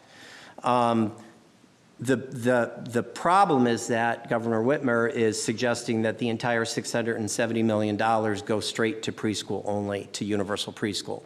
So we came in and presented our journey building our preschool, and we talked about and pointed out that, you know, we're doing extremely well with our preschool penetration right now. We've been able to knock down the number of kids by half that we're not getting a quality preschool. But our argument to her is that you can't fund preschool on the back of K-12. You can't look at K-12 and say, well, I'm going to underfund that one more time in order to do that. So we pointed out that the better strategy is to set up a gradual increase of pre-K, but stop talking about K-12, talk about pre-K-12, because we have to think about that entire range for our kids. Put the money into the general coffers of the school districts, and then set a goal as to how many people you're going to, what the proportion is of students that you want to get preschool each year, and you can work that all the way up to universal if you want to in 5 years or 6 years. But we pointed out in our case, from the time we said we have this problem, we're going to try to close this gap in preschool, it's taken us really 5 to 6 years in order to get there. So it's unrealistic to throw the money at everybody, earmark it only for pre-K, and say you got to start spending that right now across the board on pre-K. So the good news is that the Senate Appropriations Chair got it. She understood. And David Randall's pointed out that if instead what we did is take that $670 million and put it into a general fund, we could support traditional school districts at about an 8% raise and an ongoing 8% raise over the next several years. So we could add about 6 percentage points to the governor's 2.5 and come out with about 8.5% coming in for us to be able to fund our district in a way that we can provide better salaries and benefits for our people. So I just want you to know that this is something that we as a board take very seriously. We're putting our money where our mouth is. I'm taking time off my day job to go to Lansing to try to get somebody to listen to us and try to fund public education the way it needs to be funded.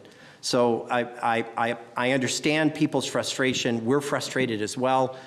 We will do the best we can with the money that we have available, but what we're trying to do is try to increase the size of the pot so that in future years we'll be able to improve on this. So I just want you to know that we're not sitting back. We're not closed-minded on this. We are actively campaigning, and I hope as Oakland Schools and the K-12 Alliance begin to press for this in the legislature, that the MEA and the TEA will be right with us in Lansing, because we're going to need everybody's support in order to try to push the legislature to go beyond what the governor's recommending.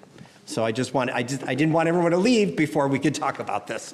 So I just wanted to share that information with people, because it is an area of intense frustration for everybody, and we hear you. We understand that we have not been able to keep up at the rate of inflation for you because our funding has not kept up with the rate of inflation. So that's all I wanted to say there. So if you want to leave now, you can leave now. But I saw people walking out, and I wanted as many people as possible to see, you know, what we're up against as a whole educational community.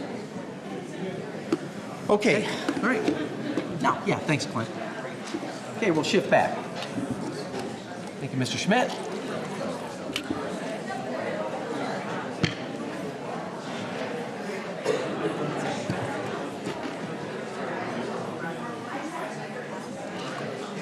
I don't know if that made any difference, but.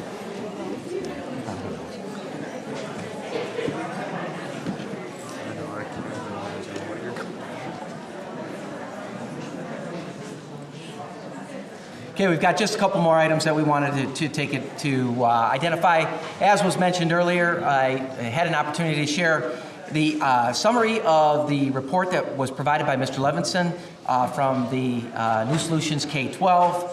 We did that at our last board workshop, and wanted to then share with the community, let the community know that we will have a summary of this, the summary document available on the website tomorrow. at latest on Thursday. It will reside under the blue pillar area of the strategic plan. So if you want to see the full report, you're welcome to do so. I'm going to move through this fairly quickly because, again, if you want to see the specifics, you're welcome to have access to that. Why did we even begin the conversation with New K-12? We identified several challenges, first of which was concerns that have been ongoing in our school district that oftentimes we remain somewhat in silos. It's not unlike a large organization to be working independently of one another, doing really good work, but working independently. And our goal is to flatten those silos and work across the organization in a meaningful way. So that was a goal of ours. We look regularly at our data, and it's clear to us that we have some stubborn areas that have not moved as we would like them to move. So to that end, we wanted to do something proactively and bring a third party in to help us better understand how we can do better work. The last is a return on investment. We spend quite a bit of money in our school district resource, rightly so, on interventions for students, and we want to make sure those interventions are being utilized appropriately. We also believe strongly in a number of things. We believe in systemness as an organization. By systemness, we mean that no matter where a student sits within our organization, they're met on a daily basis with high expectations, rigorous curriculum, and so forth. And we want to continue to promote that. We want to protect our core, which is our core is teaching and learning. That's very important to us. Collaboration, we wanted to do whatever we're going to do collaboratively as one of our core values. And lastly, we believe in best practice and we believe on leaning on experts in the field. So we do want to stand on the shoulders of those that are doing this work well across our nation, and we want to learn from them. So we engaged with NSK-12, that's Mr. Levinson, that you can see the timeline of that engagement started in summer, actually prior to the summer of 23 in planning. Through present, we've had upwards of 15 meetings and interactions with Mr. Levinson, whether in person or online. We have engaged, or he, I should say, has engaged over 100 stakeholders. You can see the stakeholders are identified there across the organization, including students, because student voice is extremely important. They are our largest constituent group and our end user, and we want to hear from them. Lastly, Mr. Levinson gathered data. All of the data of which he gathered is available on My School Data. Any data that you'd like to see relative to the Troy School District is available on My School Data. It's available, you can get to My School Data right through the transparency portal on our website. We chunked this work in 3 main areas. The first was building out an inclusive team, identifying folks that would help us in this work. We call that group the Guiding Coalition. We also needed to do some learning together. We needed to identify as an organization what we mean when we say MTSS or multi-tiered systems of support, MTSS, multi-tiered systems of support. We wanted to make sure we had a consistent understanding of what that meant across our organization. The second workflow area was building out, was actually looking at what's happening within our organization. This is where Mr. Levinson spent the majority of his work, of his time within the school district. And then lastly, it was is our work moving forward, engaging with our collaborative planning group, our Guiding Coalition, in developing this work moving forward. We learned a number of things that he indicated are going well across our organization. We have very much, as he indicated, to be proud of as an organization. Teachers are hardworking, dedicated, and caring. We certainly know that. We have a community that believes deeply in their school system, great pride in their school system. We have a deep understanding of best practice. We have a well-defined multi-tiered system of support at the elementary level. It is not as well-defined at the secondary level, and that's one thing that we continue to work on. And we also know that in this district, we serve all of our students extremely well, including our students that find themselves in some of our most challenging categorical classrooms across our school district. He did also identify 5 areas, as were identified earlier by Dr. Melton. There were exactly 5 areas that he listed as opportunities. There are 2 of those areas you'll see are bolded. We were asked to prioritize those opportunities because, as he indicated, you will not do all 5 right away. You will not do all 5 well if you choose to do them right away. So you as a group need to prioritize what you can do first. So we worked with our Guiding Coalition team to build consensus around what makes sense to start our work with. And we identified opportunities number 2, as well as opportunity number 4. Opportunity number 2 being more elementary focused, and opportunity number 4 being more secondary focused. I'll highlight those 2. Again, the report is available for anybody that wishes to take a closer look. Specifically in the area of number 2, priority number 2, what does it mean for our collaborative work moving forward? Ensuring access to core instruction for all students. Expanding coaching time at all levels, so expanding time where we can at all levels. Ensuring students are taught by content area experts, so making sure that we reserve all instructional time, or as much instructional time as possible, to be with those most highly, those areas that are most highly qualified in those content areas. Thank you. Additional instructional time provided where possible and appropriate. You'll see the recommendations under number 4 are very similar. They're more focused at the secondary level.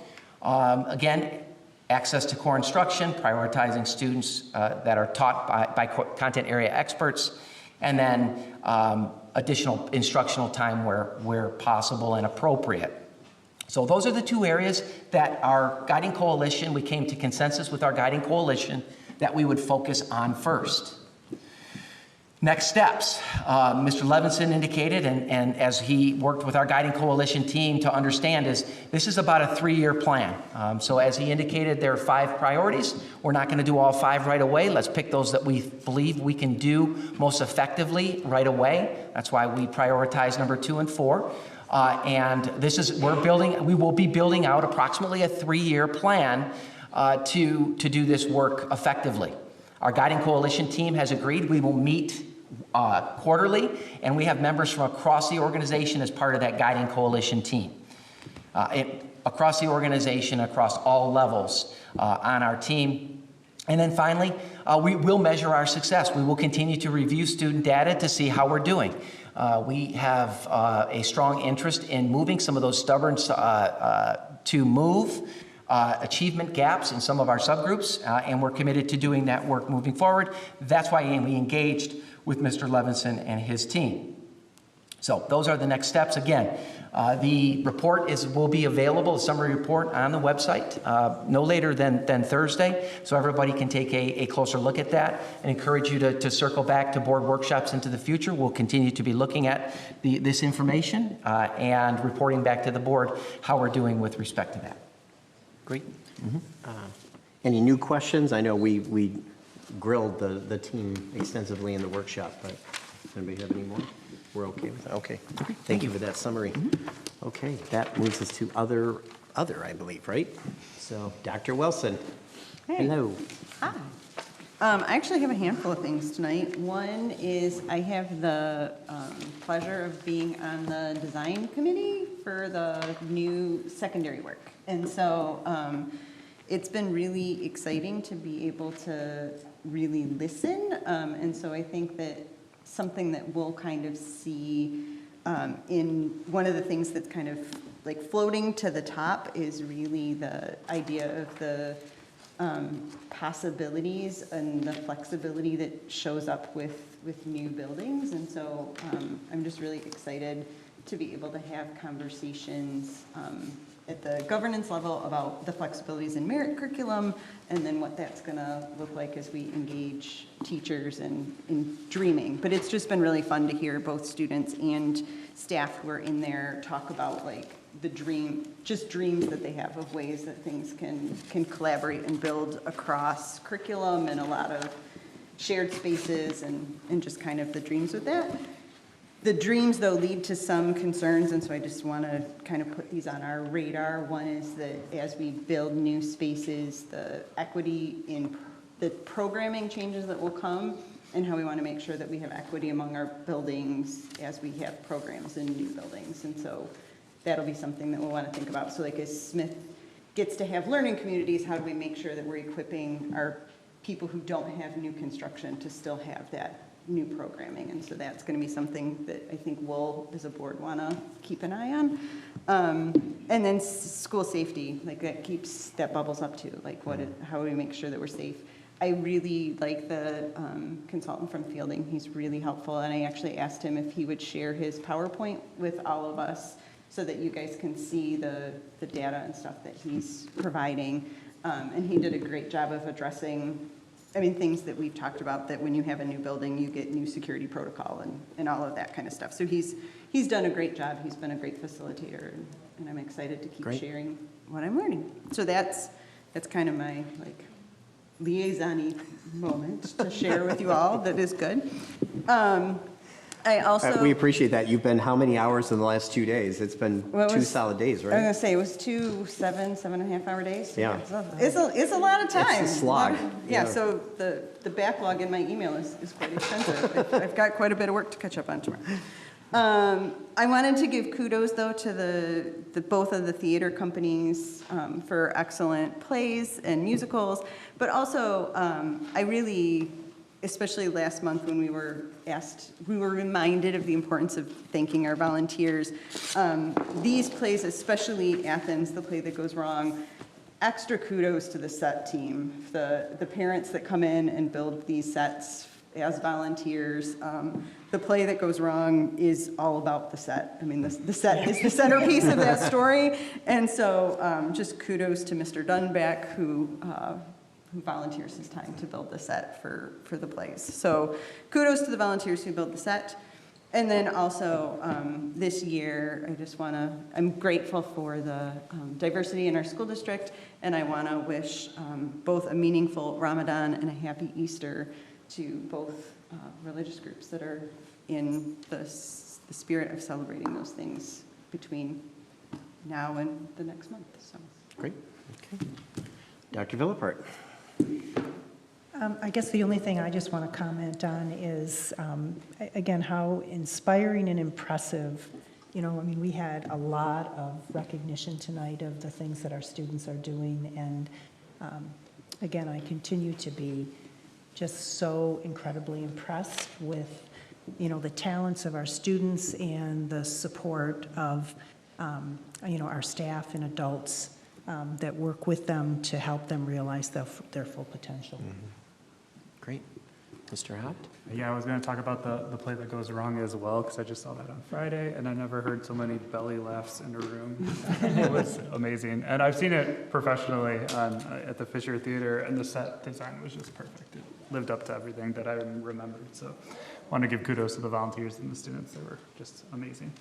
And then also just a reminder, it's March's Reading Month. I know it's been kind of spread all over, but just a reminder, there's a lot of volunteer opportunities. Schools are doing a lot of different things, so I encourage parents and grandparents to go in and see if you can be involved and read to our students. So. Great. Ms. Alish? Yeah, I just, it was in the weekly newsletter, but I do want to say congratulations to the Athens girls powerlifting team. They won the state championship, and I think this was their second year in a row. And then the Troy United Synchronized Swim Team also won a state championship, which is really impressive. I know sometimes we focus on, soccer, basketball, and football, and but we have a lot of, great student athletes who are achieving a lot. So I just want to say congratulations. Great. Mr. Hoff? Last month, thank you, I mentioned that the Baker Middle School 8th grade orchestra was scheduled to compete in a competition at Warren Woods High School. At the time, on February 29th, they sounded really great, but I guess they totally wowed the judges and the people at Warren Woods, because I'm proud to say that the 8th grade orchestra from Baker came in first, and that is an amazing achievement, and I'm very proud of the conductor, but more so the students who practice until their fingers bled, probably, that produce such beautiful sound, I heard. But fine arts is an important part of our curriculum, And when we can go to other districts and show how good we are and how great we are, it says a lot about our district. So thank you for the 8th grade orchestra who came in first. Thank you. Ms. Anay? All right, I have a couple of things. First, I guess echo the March is Reading Month. I had a chance to read to a bunch of classrooms, and it was so much fun seeing those little kiddos. So yes, please do take a chance, take some time and read to the little kids. You have probably, this week left, because next week is spring break, and so you can't do it anyway. So try and get that. There's going to be some lonely reading around here the Yeah, last week. exactly. Next week we won't be able to. Mr. Hoff and I actually had 2 visits. One visited the Oakland Schools Technical Campus, the OTAC. It was amazing to see all the different things that they can offer, and from computer technology, welding, machining, and all kinds of things, and cosmetology. And I know a lot of our high school students will get a chance to enroll and use it, but I don't know how many of them do it. Hopefully they do take advantage of that, and there's a lot of choices left for them. And I also went with Mr. Hoff to the Troy High's robotics, talking about volunteering. That team does so much work, and there's so many parent hours. I know that students do a lot of work, but there's also a lot of parenting time. Parent volunteering involved, and kudos to all of those as well, all of them as well. And they did make it a point that they were very thankful for the bond, and that they're going to get a new space so that they don't have to keep lugging all that equipment from the gym back to their storage room and back to the gym, and they are looking forward to the dedicated space, hopefully, that is going to come in the next couple of years, I guess. And then yesterday, I was at the Troy City Council meeting along with Melissa Pravis from Oakland County Parks, and we explained to them the Turtle Woods project and the Michigan Natural Resources Trust Fund grant application. The City Council passed a resolution supporting the application and will be included as part of the grant application, and hopefully that will help get our grant this year and get that going. And finally, I do want to wish our Muslim friends and families happy Ramadan, our Christian friends and families happy Easter to coming, and our Hindu friends and families happy Holi, which is coming next Monday. That's it. Thank you, and happy spring break to all the families. Thank you. Yeah, just a couple of things. I had the opportunity, along with Ms. Griefer, to go over to Barnard today. I was invited by Ms. Simon. We were invited by Ms. Simon for the 4th graders. Did their cultural celebration. They were very excited to both sing and show their artistic abilities and demonstrate through costume their heritage and so forth. So kudos to the folks over at Barnard in the 4th grade for that, and thanks to Ms. Simon for the invite. Goes without saying that spring break is upon us. I do want to say, I know I don't have to remind Nareda and Jayla and Mackenzie of that, but Mackenzie, thanks for filling in today. We appreciate it. But I wish all of our staff, students, families that will be traveling for spring break a safe and relaxing spring break, extended spring break weekend and the week. Also, upon return for spring break, our team will be joining in our spring updates. So those will start as soon as April 2nd. About 50 or so meetings will occur over the course of April and into May. So our team will be dividing and conquering, hitting all of those. We're going to talk about where we are with bond. We're going to talk about budget. We're going to talk about some of the other items, our guiding coalition, our work with NSK-12 and so forth, and answer questions that both our staff and parents have regarding what's happening within our building. So we look forward to that. Okay, great, thanks. All right, mine aren't so fun, but I wanted to go back for a moment to, because you had asked a question about the last 2 slides. So let's talk about the Lansing trip again, just so that we're kind of clear on what we're talking about here. So there, and I asked Rick to be able to, make sense of it if I start babbling up here foolishly. So when you look at the Snyder solution when MIPSRS was upside down, it's essentially he's been pulling more and more funds from the school aid fund to support retirement, right? The retirement funds, and then also the healthcare costs associated with retirees. So the healthcare costs related with retirees is now funded fully. So that money that's already budgeted, comes in every year, can be reallocated someplace else. So best explanation I heard on this is a way of thinking about it, at least for my own brain, is if you budget it every month for your mortgage payment and a car payment, and all of a sudden you finish paying for the car, you've now freed up that money to fix your leaky roof or whatever you need. So the challenge then is it's a money grab, right? It's $670 million, and so we have to make sure that that money doesn't get grabbed for other things. So the challenge that we put forth with Sarah Anthony was start thinking about pre-K to 12.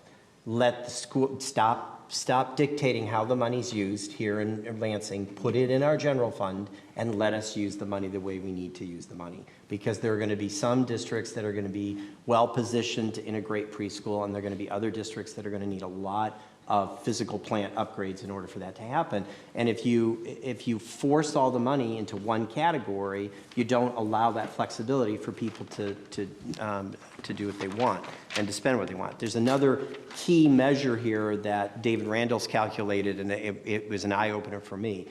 In 2004, 14% of the money that came to us as wages and benefits went back to the state to cover retirement costs.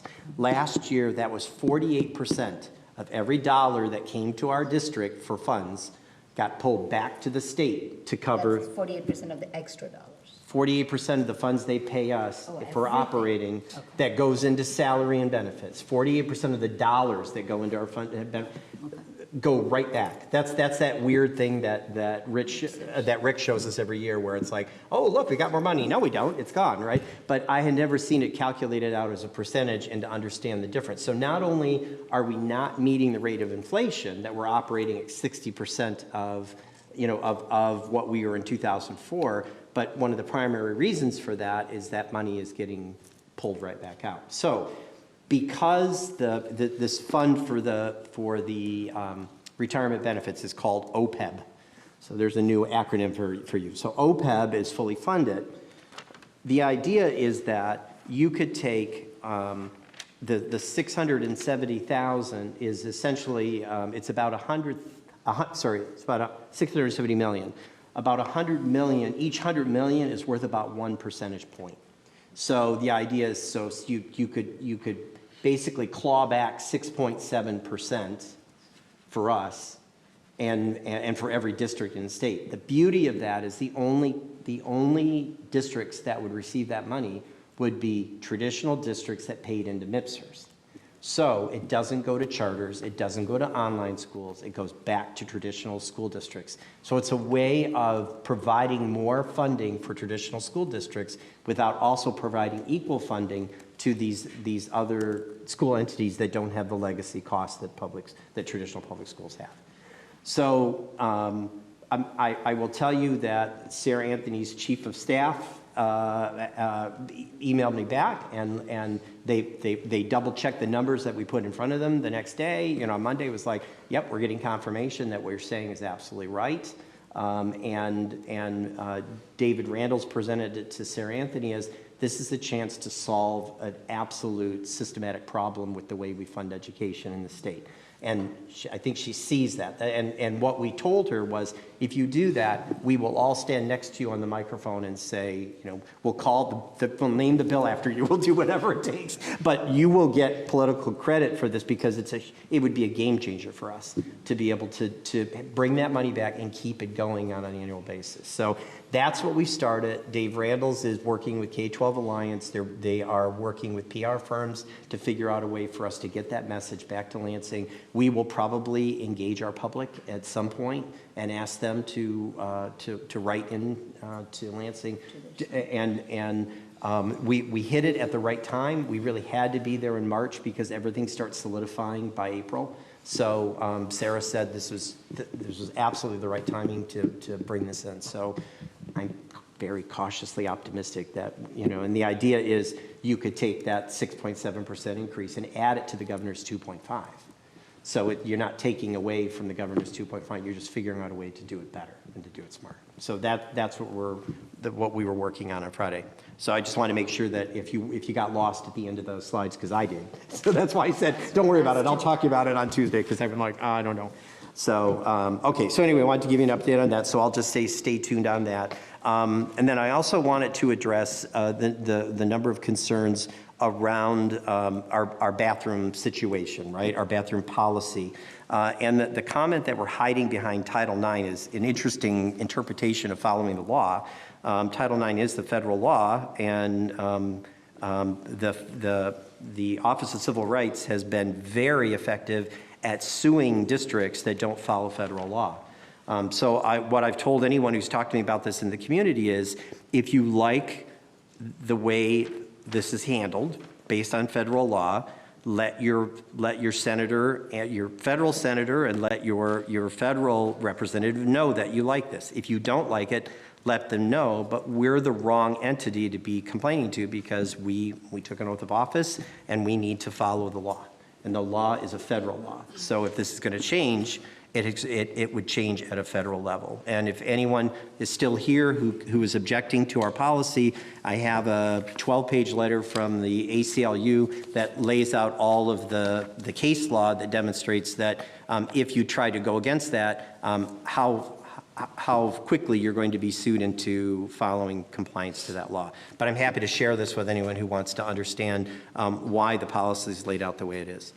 So the other thing for all of you is I had Judy make a copy of this, because this came out, we were there on Friday, and this report came out on Monday, I think. And this is written by an economist from Michigan State and an economist from Wayne State University, and it's a full, thorough assessment of the destruction of public funding of public schools in Michigan, and actually our general tax structure and why we're having such a hard time paying for things in the state.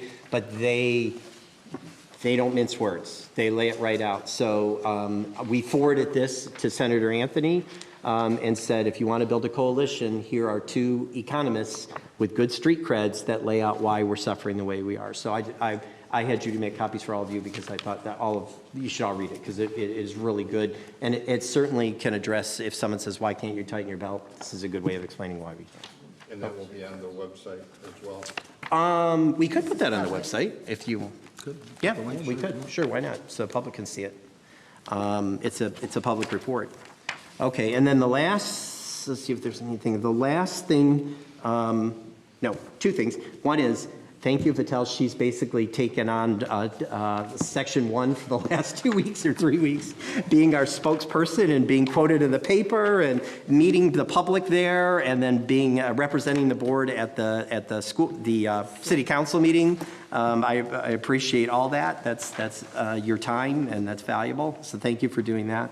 And then I do have just a general update for the community in terms of where we're at with our negotiations with our TEA. So I'll just read it. The district and TEA teams had their most productive bargaining session to date on Wednesday, March 13th.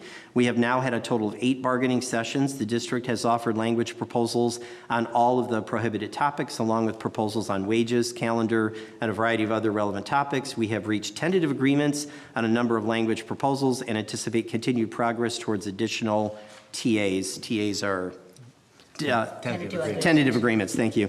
The teams have agreed to 6 additional sessions in April, which is good. I think we've got a nice intense schedule, so we can get together often enough to keep the conversation going. April 3rd, 10th, 12th, 16th, 29th, and May 3rd. So I'm hoping once we come back from spring break, everybody will roll up their sleeves and we'll be able to work out the remaining differences.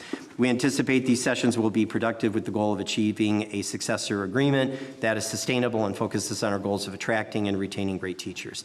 We're ready, willing, and able to continue to bargain in good faith, and we anticipate that our TEA team is as well.